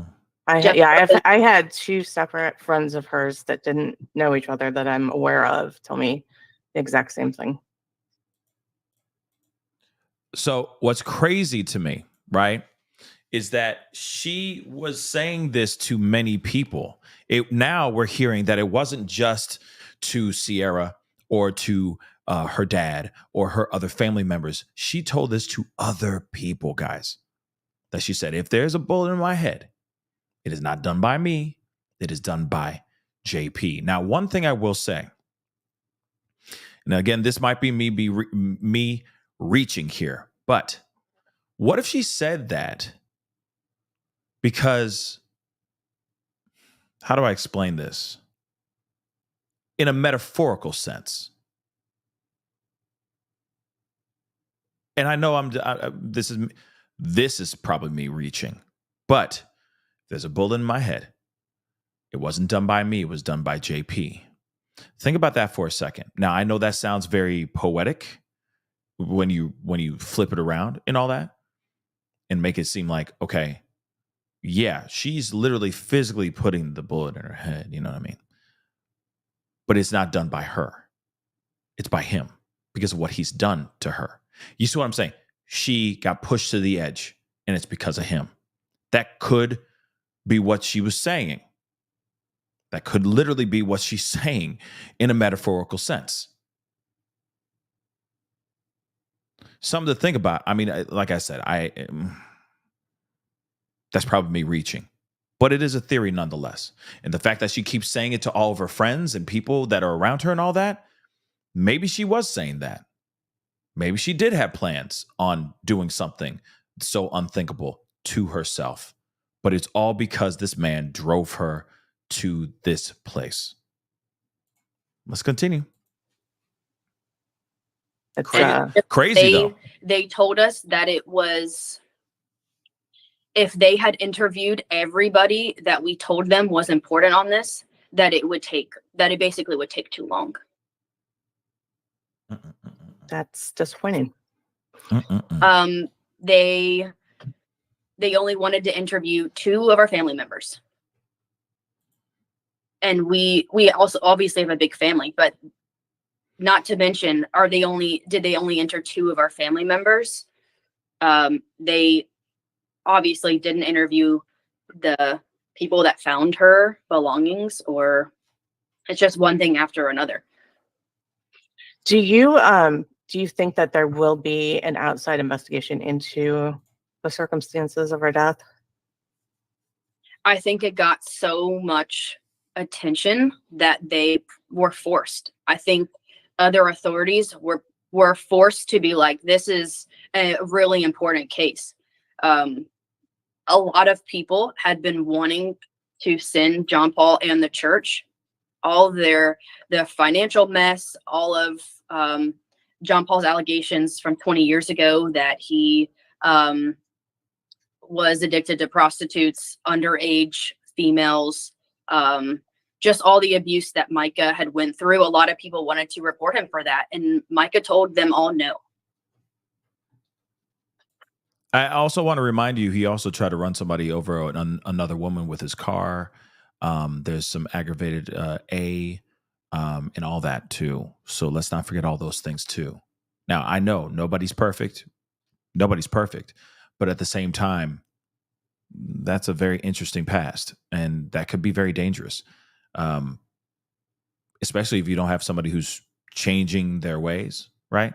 Hasn't learned from their mistakes and trying not to repeat those things ever again. Doesn't sound like he does that. It doesn't sound like he does that at all. For the record, Micah told everybody, no, do not do anything. God will take care of it. Okay. So, so her belongings that she had that day, they're still at Robeson County, right? that paperwork was given to other authorities. Okay. So, and you have a court date. I didn't see it exchange hands, Okay. but I was told. But they're not handing over her death investigation. From what I was told, the Robeson County has the jurisdiction over it. Got it. So you guys go to court on Wednesday. Right. Okay. And that is what is that for? This is the last thing that Micah had paid her attorney for, was for all of their assets to be placed. Micah had to give hers, he would have to give his, that was just the first court date that was set to get their divorce started. And when everything happened, our sister Sierra had to go to court and file for just to basically step in her shoes on where she last left. What was her last move? Micah obviously gave Sierra all of her passwords, everything that she needed for the case, because she, like I said earlier, she had some kind of feeling that just in case something happens to me, someone needs to know all this stuff. She was smart. She was smart. Really smart. Even at the last, even like my brother was saying, whenever you leave, someone like John Paul had left like the tire deflators. Well, there's like a weird name for it. I don't even know what it is. My brother would know, but he left tire deflating devices on her car, on her tires. So whenever a police had asked us, do you think John Paul had threatened Micah in any way, like for her life? And my brother said, absolutely. If someone left a tire deflation device on my car and I'm going 60 miles an hour down the road and one of them goes out, that's a car pile up that could get multiple people injured. And no one took it seriously. All the police that she reported it to, they never took her seriously. They just wrote down what she said. And I believe there might have been pictures on Micah's phone of all the devices, the razors and everything. My brother was actually in the car with Micah whenever one of the PIs that he hired to follow her around was following her around. So there's a lot of secondhand, just firsthand witnessing. It's not just Micah witnessing this behavior and these allegations against him. It's not just Micah saying it. Our family's witnessed it for years. So it's been a lot, like for people watching this, it feels like it hasn't been a long time, but you guys have been through this for years. It almost is like we were kind of numb to okay, John Paul did this again. John Paul put her in the freaking hospital again. Or we can't talk to Micah this week because we spoke about her being brainwashed, and it's pretty obvious. Everyone knows it around us. What do we do? It was like a weekly thing for years. So, I mean, Micah specifically said that John Paul tried to tear up mine and Micah's relationship because it was one of the strongest relationships that she's had in the last few years, other than her great friends, of course, she already had. But I mean, nothing can break a bond like sisters. And I've said a lot of times, like, your siblings are your built-in best friends. So you're not only related to this person, you really enjoy hanging out with them every day because they're just like you. You know, that's who best friends always hang out, because they're alike. So me and Micah worked out together like 3 to 4 times a week at least. We went to lunch or dinner at least once a week. We did a lot of just adventures together. We went skydiving together. Everyone else was too chicken to do it, but me and Micah just went up there, and she was the first one to jump out. She was so ready. She just jumped out screaming, "This is the best thing she's ever done." She was, before she left the church, she had started a mission in Africa. And the pictures I see of her on those trips, you could tell she seemed like she found her purpose, like what made her, what drove her. It was something that she created. It was something of hers. It was finally something that she could do for God, for other people, that didn't have to do with the church. Because I believe that John Paul had just trained her to only be good at the church, or only be good for him, his assistant, his stepmom to his kids. Everything good that she ever did, he wanted it to be attached to her. So she finally came up with her own mission work, and she was so successful. She was knocking on doors selling Krispy Kreme donuts. She was going to dealerships. She used to sell cars at Honda. She would go there and other dealerships and just sell hundreds of boxes of donuts just to raise money for these kids in Africa and Kenya. And I think one of the most devastating things that could have happened to her in her life was that John Paul took that all away from her. Yeah. Yeah. Again, it just sounds like, she sounds like a great woman. You know what I mean? A giving, good, wholehearted person. But, she fit the role that JP wanted. And he, of course, that's what you saw in the obituary. Oh, she was so, that whole thing, which was so odd. You know what I mean? But you could tell, like, he did everything he could, or she did everything she could to fit the mold that he kind of created for her, right? And he just controlled her as much as he could. Like I said, it's bad. You know what I mean? Michael Edge, thank you so much for the comment. I know Allison, the ex-wife, has filed papers for sole custody of the children, but it hasn't been finalized. That's something I do not know. Like I said, that information, as far as the divorce papers and all that stuff, that information I'm still kind of getting up to date on, to be honest. So hopefully we'll find out. I'll find out more, and I'll be able to let you guys know here very, very soon. But that is something that I'm kind of curious about as well. I know that there was like an impromptu hearing or court appearance that happened just the other day. So like I said, I'm still trying to figure out and find out what all that went down on that as well. But that's crazy. Melly just said, yes, this is true. Interesting. Yeah. So yeah, I'm still getting to know a little bit more. Right. Yeah, it's crazy. Hold on. Let me grab some of these super chats here. Whoa, I got a bunch. I'm so sorry, guys. I didn't notice this. I was busy doing this, watching this video. And it's a great interview, by the way. You know, I'm not going to play the whole doggone thing. So I really, really recommend you guys going over to FITS or Fitz News, okay, on their YouTube channel. It's there. It's available. Check it out, okay? Giving credit where credit is due, because that's the right thing to do. Pretzel, thank you so much. Thank you so much for your support. I appreciate it. I think he's going to break eventually. This is a lot to balance. That's true. If he continues on like he had nothing to do with this in his fancy Spider-Man suit, he's more psycho than he appears. Yeah, I mean, it's weird. I don't understand why the Spider-Man suit. I don't understand all that stuff. That's very, very odd in my personal opinion. But I will say, yeah, if eventually he's going to break. Eventually, he's going to break. The truth will come out in due time.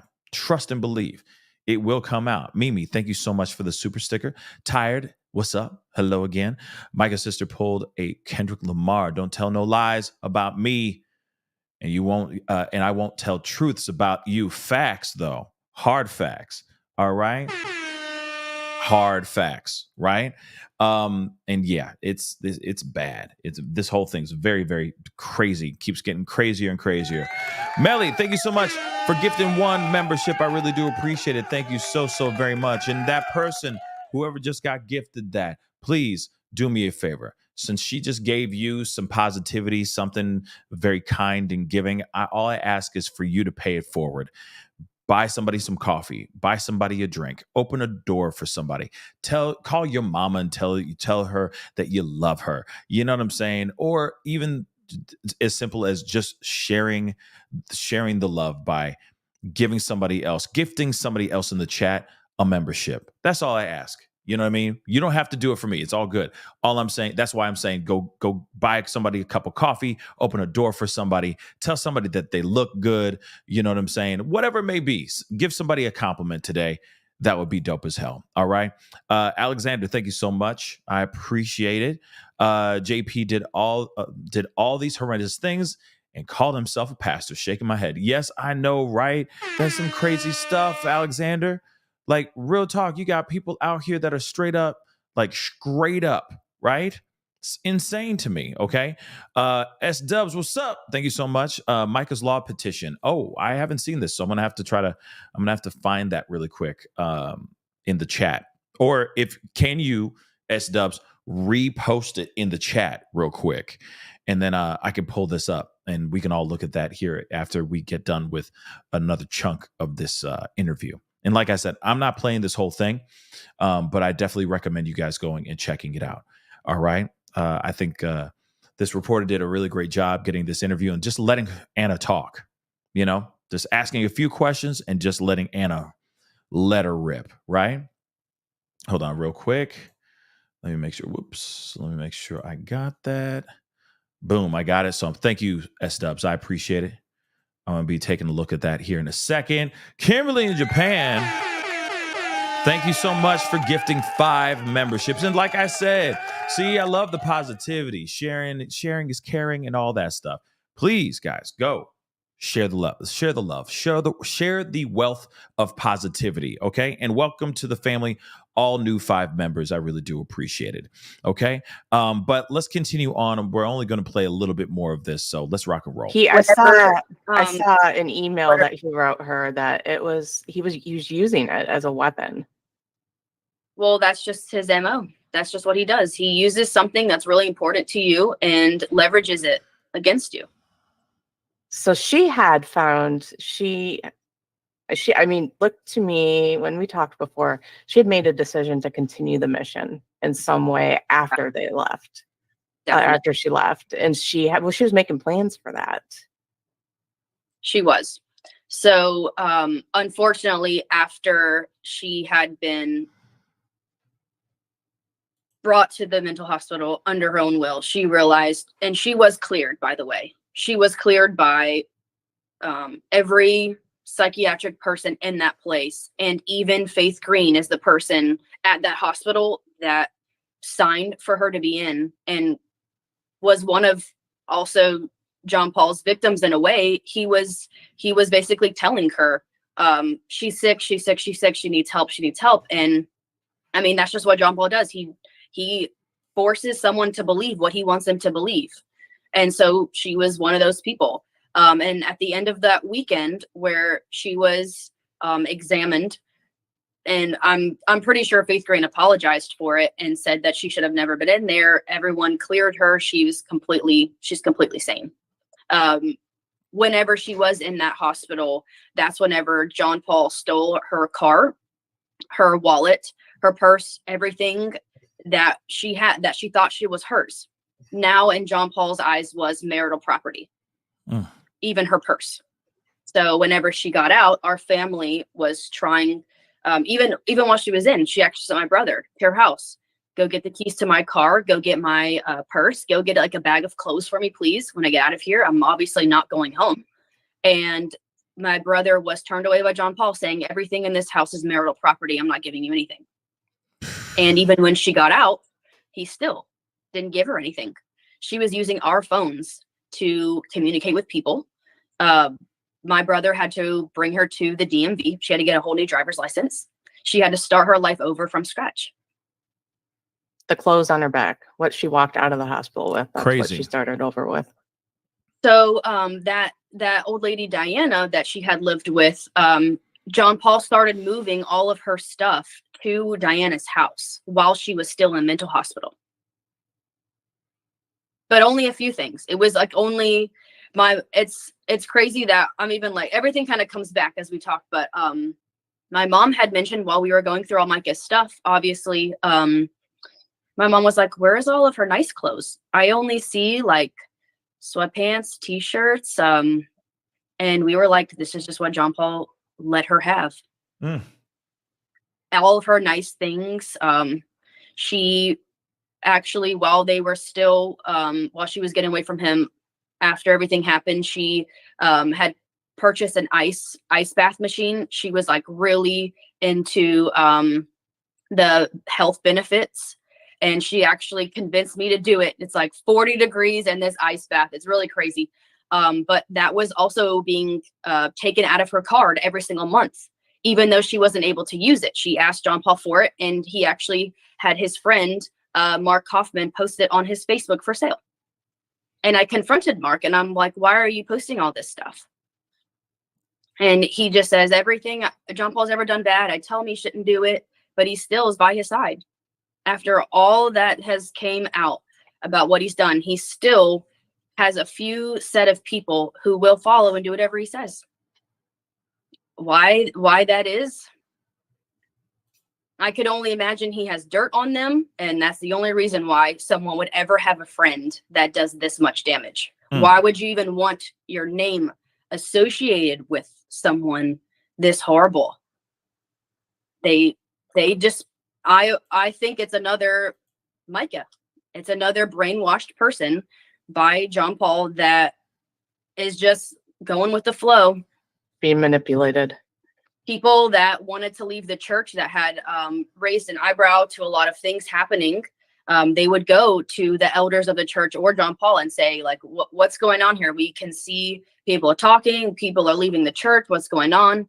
And these people came out on Facebook and was saying they had every kind of proof and every kind of comeback as to why and who was responsible.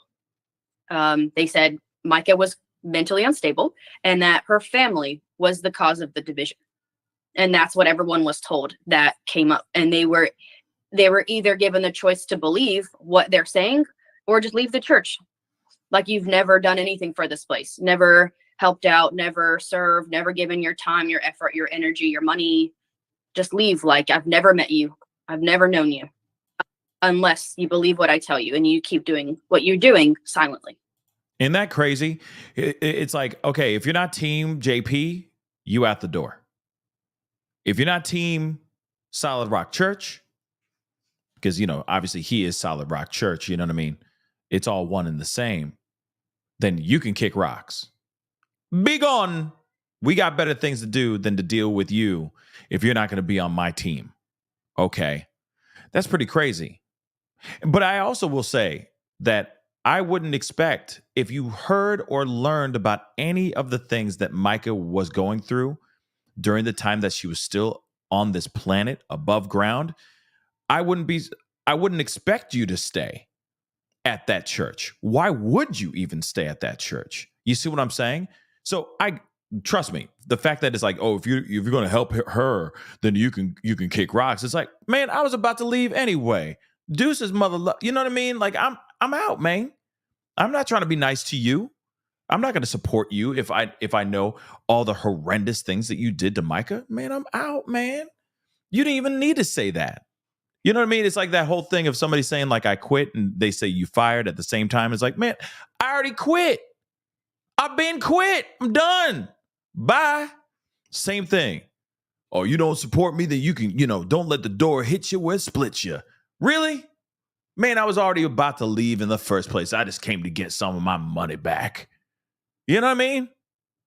So it's just ridiculous. And I would be very surprised if any person wanted to stick around trying to support this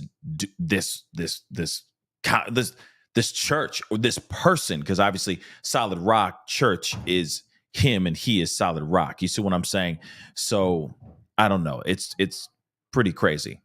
It's crazy, guys. It's sad. It's sad. So Micah's mission, that she kind of revitalized that, which to me, it just kind of spoke a lot about who she was. She determined. She found something she loved. It was taken away from her. She's going to figure out a way to continue it. Oh, and yeah. Going to start a whole new charity name with the same, respects, with the same ideas, just in a different name, because she couldn't get any of that stuff back. And you guys, as your Tanya had told us, actually, while Micah was in the hospital, whenever he took everything over, Africa, we're in communication with the pastor in Kenya, and he said he's never received any money from John Paul. Wow. After Micah had been taken out of the picture. Yo, I'm just saying though, that's all I'm saying is what's interesting. You got somebody who's, obviously figuring some things out, allegedly figuring some things out within the church, knowing a few things about the church and the doings and the wrongdoings and the potential embezzlement and the withholding of funds and all that stuff. And now you got this being said, that the church and the people in Kenya haven't even seen any of this money that they raised for the projects and the things that they were doing, the mission that they had out in Kenya, and they haven't seen any of the money. He said, we ain't seen no ducats. That's not good. That's not good. And see, this is when I go, okay, when are the other law enforcement, these other acronyms, right? FBI. Well, when are they going to get involved? You see what I'm saying? Because there's some embezzlement going on here. There's definitely some embezzlement. There's definitely some things going on here, fraud, possibly, etc. We haven't even heard anything yet. We haven't heard any movement as far as law enforcement, and I'm wondering if we are going to see any movement from law enforcement. But I'm going to roll that back one more again so you guys can hear that. Kenya not even getting the damn monies. Respects, with the same ideas, just in a different name, because she couldn't get that stuff back. And you guys, as your Tanya had told us, actually, while Micah was in the hospital, whenever he took everything over, Africa, we're in communication with the pastor in Kenya, and he said he's never received any money from John Paul. Okay, so what's interesting about that, like I said, Anna came in with the fire. Okay, she said, F all this. We gonna talk, and I'm gonna say everything. Now, here's the other thing. This is another reason why people are thinking that maybe something sinister may have happened to Micah. But I think that this dude knew, JP, knew that she knew some things that he was doing, the shady businesses and shady dealings that he was doing in the church, not only just behind closed doors, okay?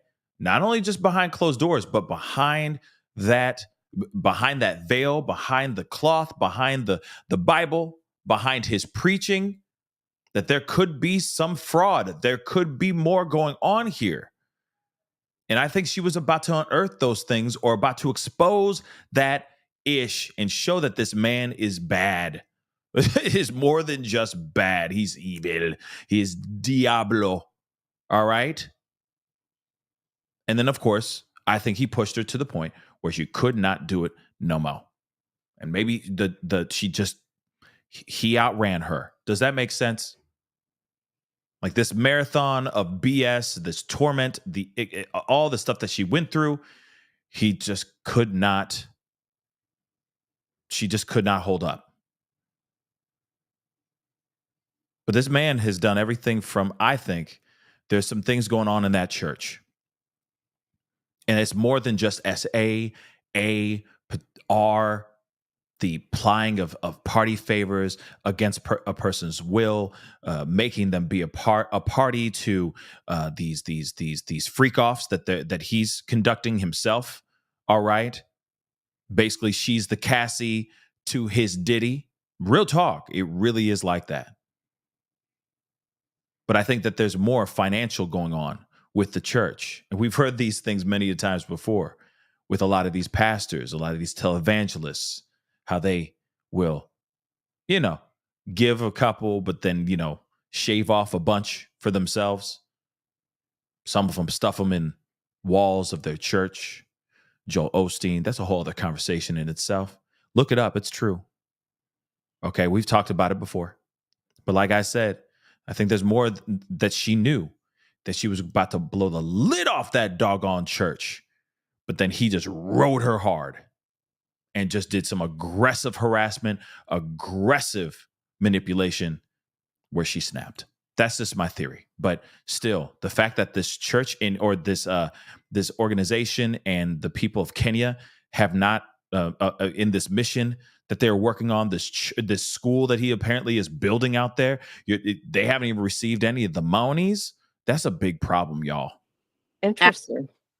After Micah had been taken out of the picture. But he was still on stage saying he's still raising money for it. Uh-huh. There is a sermon. It's on some kind of YouTube, someone's Facebook page, where he's saying that he's admitting that he bought a plane and he's to do mission work or whatever he's doing. It's the same sermon where he said he just wants to find a hot wife that loves Jesus. Yeah, well, I'm gonna have to look that up sometime, because I've seen the hot wife looking, that loves Jesus type thing. But he did say things like she was taking the money. He accused her.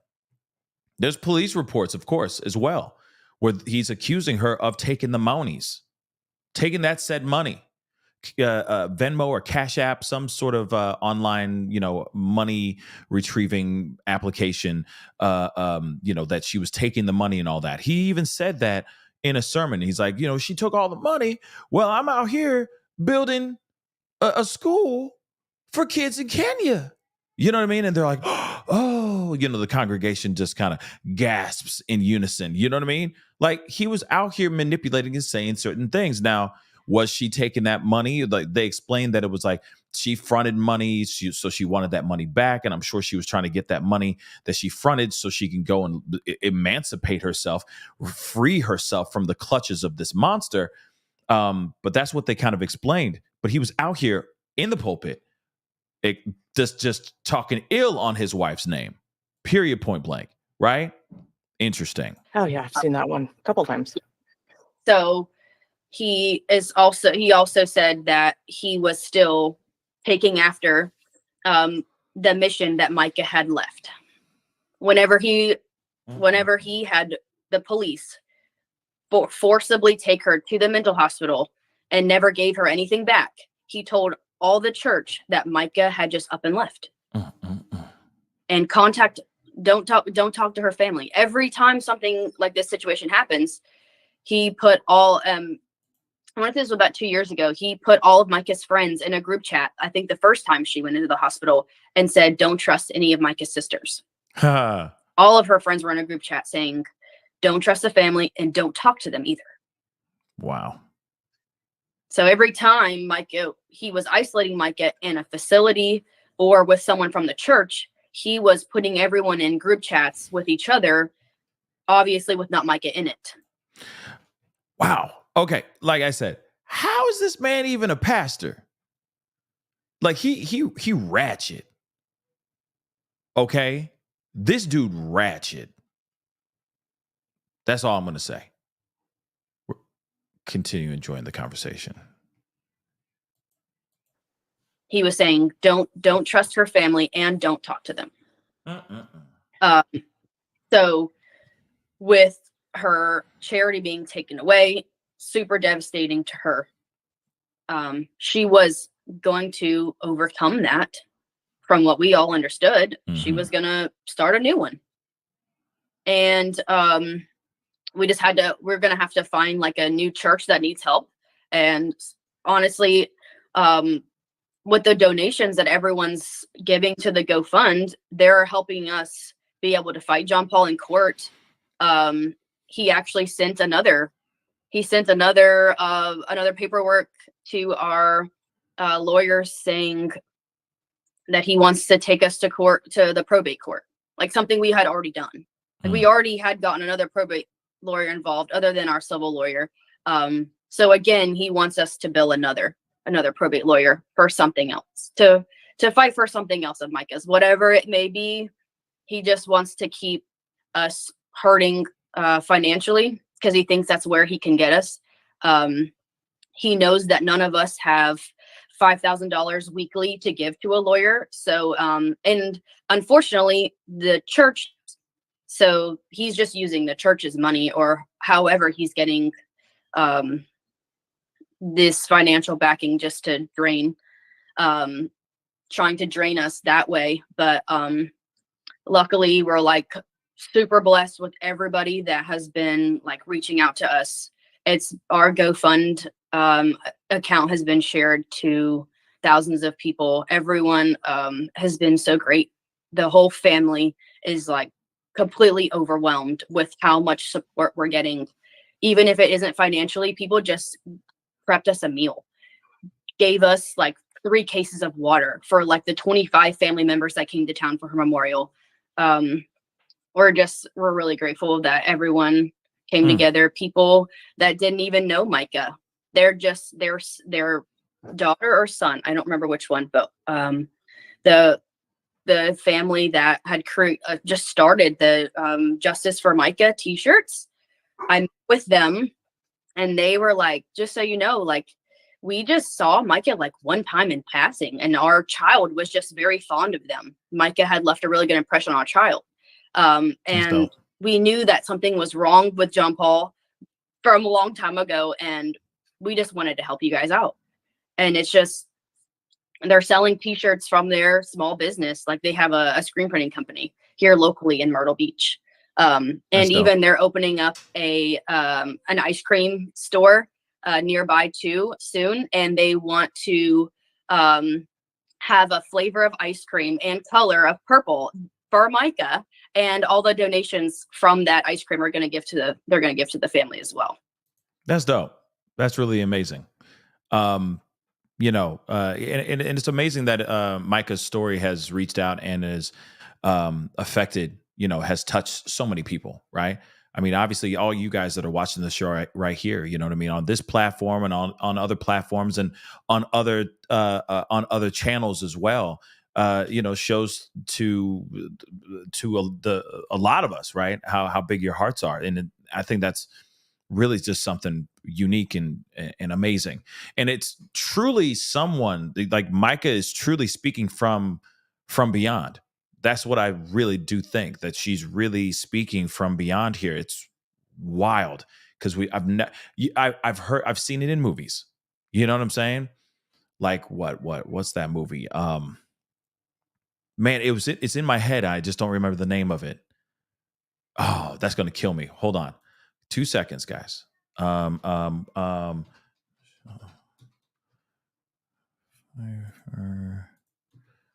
what's his name?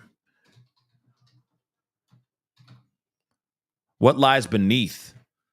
It kind of gives me what lies beneath type vibes, without all this extra, without this with supernatural type thing. You know what I mean? No. What lies beneath? It's with not Meryl Streep. It's with Michelle Pfeiffer and Harrison Ford. Great movie. I mean, it's very 90s. You know what I'm saying? But it's good. And it just makes me think of that. The Lovely Bones is another one. Yeah, that's a good one too. The Lovely Bones is a good one. Yeah, I haven't seen that in a long time. But yeah, something like that. You know what I mean? Where it's just someone speaking from beyond, right? And I know that there's plenty of movies like that, but it's just interesting when you see that this is all happening in real life. You know what I mean? In real time. Right. Real quick, Jan Marie, thank you so much for the super sticker. I really do appreciate it. And also, I want to take a moment here really quick to make give you guys a little bit of an announcement. Okay. And all I got to say is, what I got to say here, you don't have to ask me any questions. We're just going to talk about it right here. And then when you leave, you guys can talk about it later. So see what I did there? But so tonight at 7 p.m. Central Standard Time, I will have family members from the Petito Schmidt family, Gabby Petito's family, coming onto the show to talk about some new developments in the case of Gabby Petito's and Brian Laundrie. So tonight, 7 p.m. Central Standard Time, first time ever, the Petito Schmidt family will be with us live at 7 p.m. Central Standard Time tonight. So I want to let you guys know about all that. So please come on out, be a part of the conversation, be a part of the show. There's been some new updates about Brian Laundrie having very maniacal types of entries in his diaries and so on and so forth. They're starting to learn some new information about Brian Laundrie and his diaries and his entries and all that show like things of a very violent nature. So they are coming on to talk about those things as well, just those developments, those pieces of information. I've never had them on the show ever. So this will be the first time them being on the show. I'm hoping that they're coming on to discuss many, many things.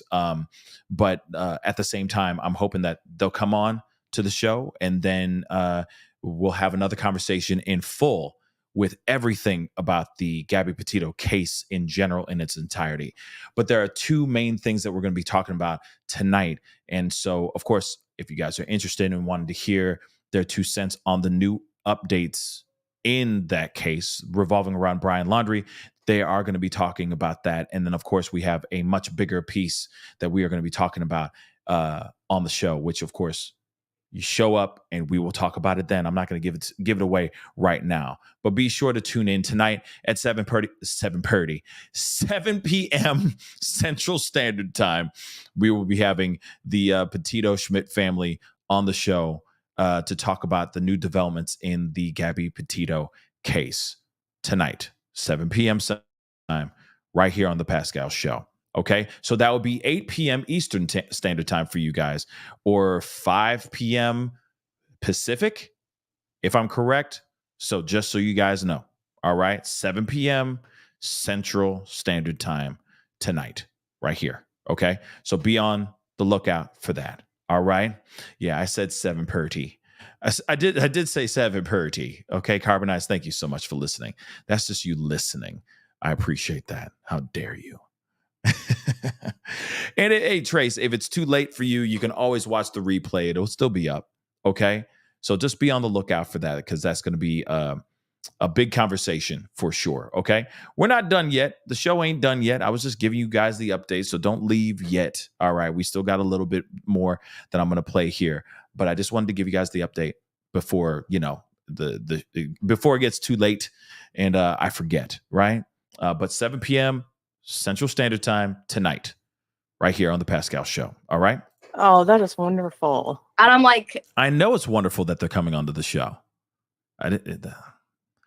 Just never mind. I'm going to continue. That was cheesy.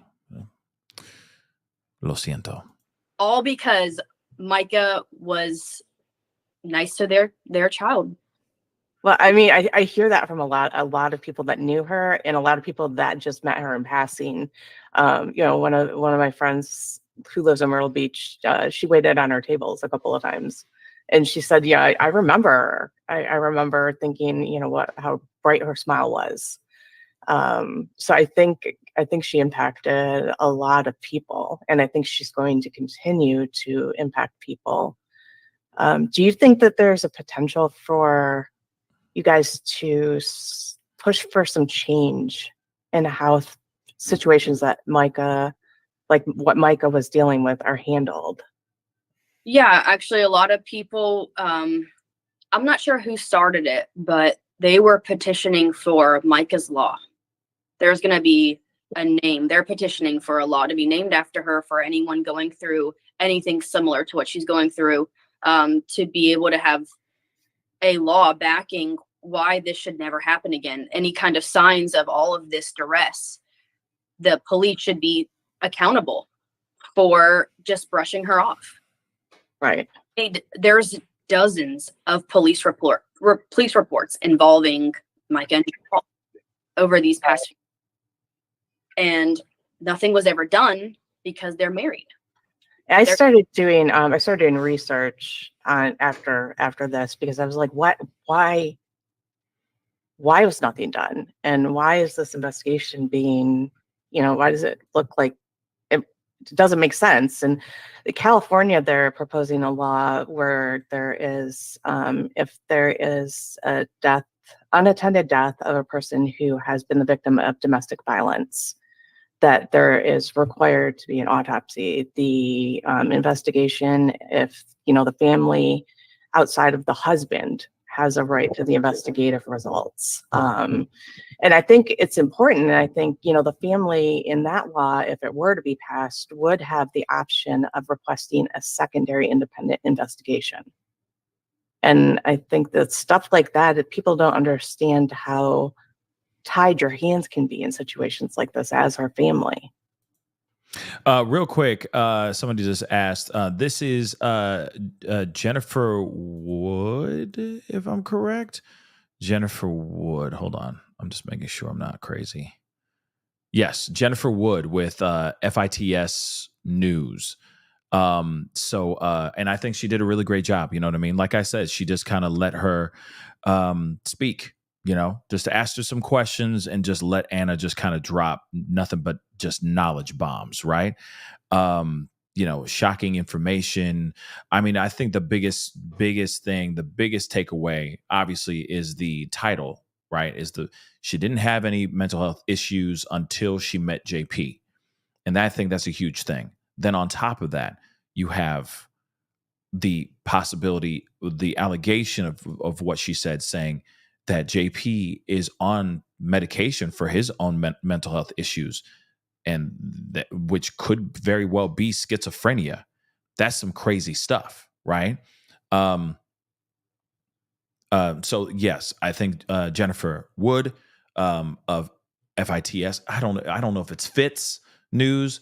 Okay, so I just keep saying FITS, but it may be Fitz News. But of Fitz News, I think is doing a really great job. Just like someone just said, yes, Helen just said she's very good, not pressing, but conversing, making her to open up more and more. Absolutely. Just she's asking, little questions, and she's letting her do her thing. But I will say this, though, too, is nice when you have somebody who wants to talk, right? That has the gift of speaking. Because not every family member of a victim is used to talking on camera or is interested in just talking in general. So sometimes you do have to kind of press a little bit to get the answers to those questions that you're hoping you'll have answered, right? So sometimes you got to do whatever you got to do to get the answer out. Keep asking them questions. But Anna is, there's been moments where this reporter, Jennifer, didn't say anything at all, which, she just sat back and just let her talk. Right. And I think that's really fantastic. That's when a really great conversation, a really great interview comes about. Right. But One other thing, though, because I'm going to stop it there, and I highly, highly recommend you guys going over and checking out the full interview. All right, I'll put it in the family in the group. Sorry, in the description box down below. I'll make sure it's up there as well. But what is pinned to the top of the chat right now, okay, which I really, really, am urging you guys to go and check out, is their change.org petition. So this is the first time I'm looking at it as well. Okay. So enforce South Carolina law to protect against stalking and harassment. Micah's law. All right. So it says here, Micah was a beautiful young woman who was full of life, loved her family and God with all of her heart. She was ready to finally live a free life away from her soon-to-be ex-husband. She has lost her life due to no one helping her from being harassed and excessively stalked, among other things, by her soon-to-be ex-husband she was desperately trying to get away from. She made report after report. No contact order was made and received no help, not even from law enforcement. This has to change to prevent others from being hurt or losing their life. We want Micah's law to make a difference.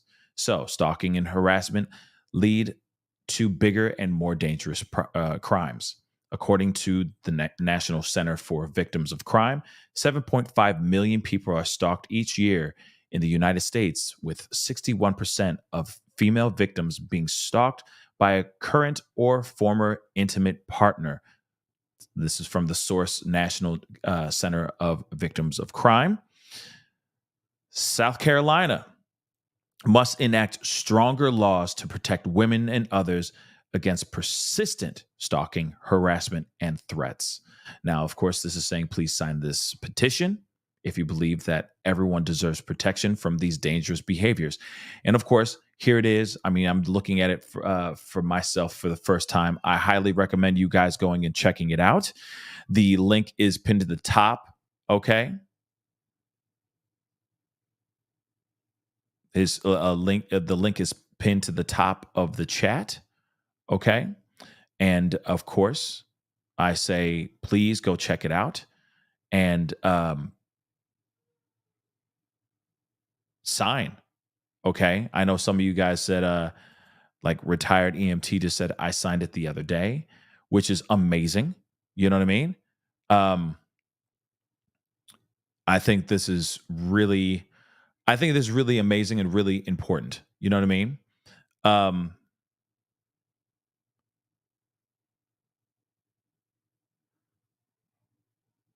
I think it's really amazing. And it's true. But here's the thing. Okay. Somebody says this. Now, here's the thing. No, there's no proof. Yeah, like, okay. See, now here's the thing. Okay. Let me blow myself up here real quick. Okay. So Shanacia. Hopefully I'm saying that right. Okay. Sorry, but the message being sent is horribly irresponsible. It was already proven she did have mental issues. People need the right guidance when struggling with their thoughts. You're absolutely right. I agree with that last part. Okay. Now, I have not seen anything as far as what the family is saying. The fact that she said that she was not happy, or the fact that she was going through some things, and she did say, I mean, I think that she was pushed to the place of mental health issues. You see what I'm saying? I don't think, if you've got family members that are saying that she was mentally sound before she met JP and then everything came crashing down, that shows to me that there's a potential of somebody who is actually breaking someone mentally. And we talked about that earlier in the show, right?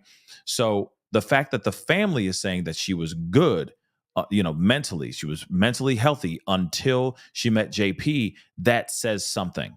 Now, it may not be everything, but it is something nonetheless. It shows to us that this is a man that did everything he could to basically break this woman. Now, if he has mental health issues as well, schizophrenia and whatnot, then his meds aren't strong enough, clearly.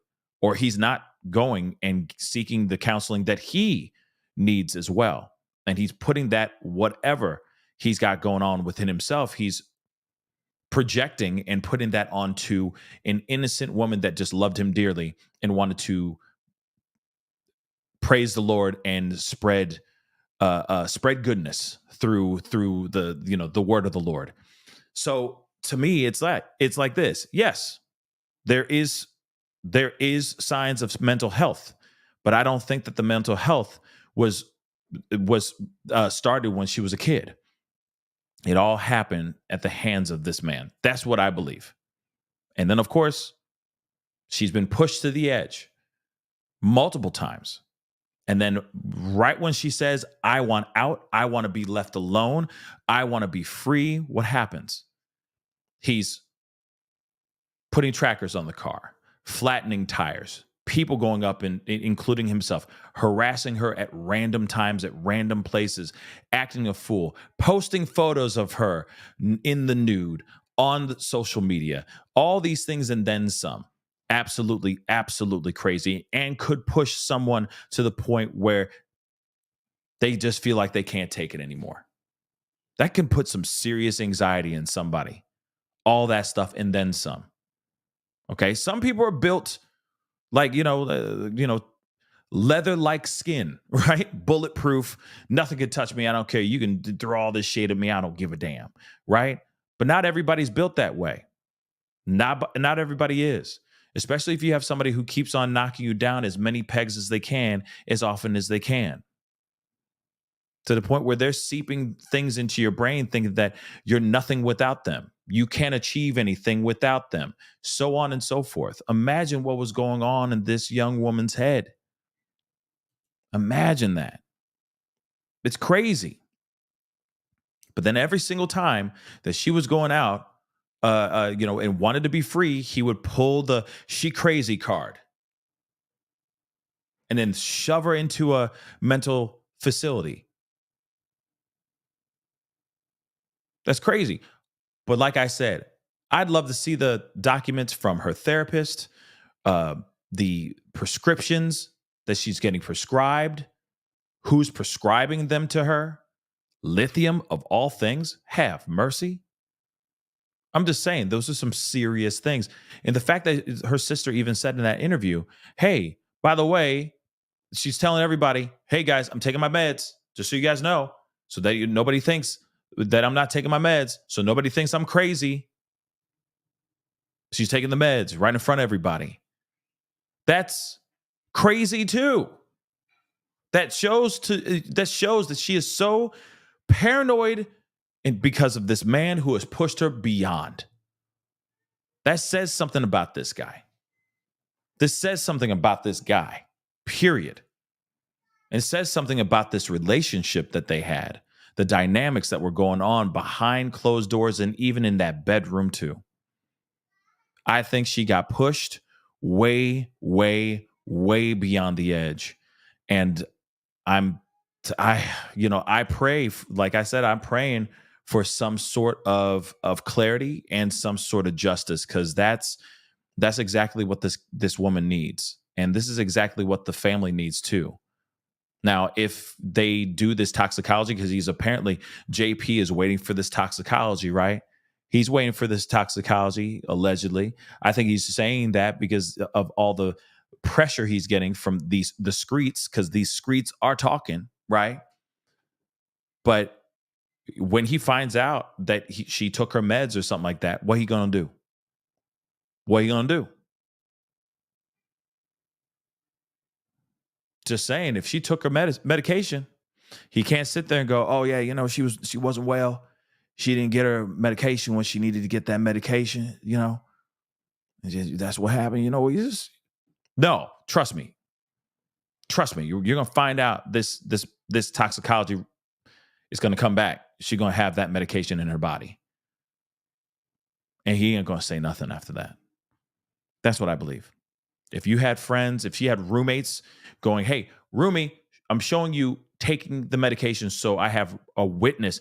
The fact that she had to go to great lengths to do that is crazy. And I'm not saying like her mentally ill. I'm saying that is crazy. That this person lives rent-free in her mind like this so much that she's scared about the power that he has. that if she for one moment does not take the medication or tells him no, that he will sit there and go, my wife's going crazy. She's getting suicidal. We need to throw her in a rubber room. We need to throw in a room with rubber walls really quick because she's lost her doggone mind. The fact that she has to do all of this stuff to show proof positive, hey guys, I'm not crazy. I'm taking my pills, is dangerous. Is extremely dangerous. And the fact that we hear that shows you for a fact how much manipulation, how much torment, how much harassment, and how much stalking this woman endured before her final moments on this planet. So I pray, I hope that she gets the justice that she deserves, because this ain't right. It is really not right. It's scary, guys. This whole thing is very, very scary. And there's a lot of other people out here, men and women, that are going through the same thing that Micah's went through as well. And they're just hanging on by a thread. So again, I pray for all you guys and for all you survivors, for all you amazing individuals out there that are still fighting every single day, trying to maintain your own sanity and constantly reminding yourself of your self-worth. Remember, you are not alone. And there's a lot of people out here that love you and care for you. And we got your back. And I want to pull this up really quick because, you know, I know. It's easier said than done. But I'm just going to say it no matter what. Sometimes you just need to pick up the phone and make a phone call. If it's not going to be your friends, call this hotline. 1-800-799-7233. 1-800-799-7233. Okay? Remember, you are not alone. And yes, I know it's hard, but once you get out, you realize you'll find out how easy it really is. But make the phone call. There's somebody on the receiving end that will listen. I promise you that. And there are facilities, organizations that are out here that'll help you find new places, new places to live, etc. They do exist. It just takes 2 seconds to take a Google and just take a look in your areas. But I'm telling you right now, if the door happens to crack open, kick that mug out and run. Anyway, guys, I appreciate all y'all for being here. All right. Of course, we're going to keep an eye on this case. As we get more information, as we find out more information, we will be talking about it. But I appreciate the Anna going on that channel and just putting out that information, because that's some interesting stuff. And if it is 110% true, it does give us an idea of what kind of person we are really dealing with. There's a potential he could be not so mentally sound as well, which is interesting, to say the least. Will she get justice? I don't know. If she does, I hope it happens very, very soon. I'm praying for it, and we'll keep an eye on it. So do me a favor, guys. All right? Hit that like button down below. Crush it. Make it scream out your name. You know what to do. Hit that reaction button if you're watching on other platforms. That would really mean a lot. And if you are watching on those other platforms like Facebook, TikTok, Instagram, X/Twitter, please hit that follow button over there. And of course, if you're watching on YouTube, crush that subscribe button. All right? That'd be greatly, greatly appreciated. And of course, check out my membership. Become a part of the family by hitting that join button down below if you're watching on YouTube. And if you want to support the channel any further and you appreciate what I do, please go and check out patreon.com/thepascalshow. All right? That would be amazing. All right? Anyway, guys, it's time to get going. But hey, I will be seeing you guys tonight at 7 p.m. Central Standard Time, or 7:30. Go check it out at 7 p.m. Central Standard Time. We will be chopping it up with some of the members of the Petito Schmidt family, talking about some recent updates from the Gabby Petito case. So be on the lookout for that. It'll be on tonight at 7 p.m. Central Standard Time. And I'll see you guys soon. I might be doing another video here before that show, but make sure that notification bell is set to all right? So you know whenever I go live, whenever I upload, because it is random. And I appreciate you guys. But it's time to get going, okay? I'll be talking to you guys soon. Be good to yourselves. Be good to one another. Talk to you guys tonight. This is the Pascal Show. Bye.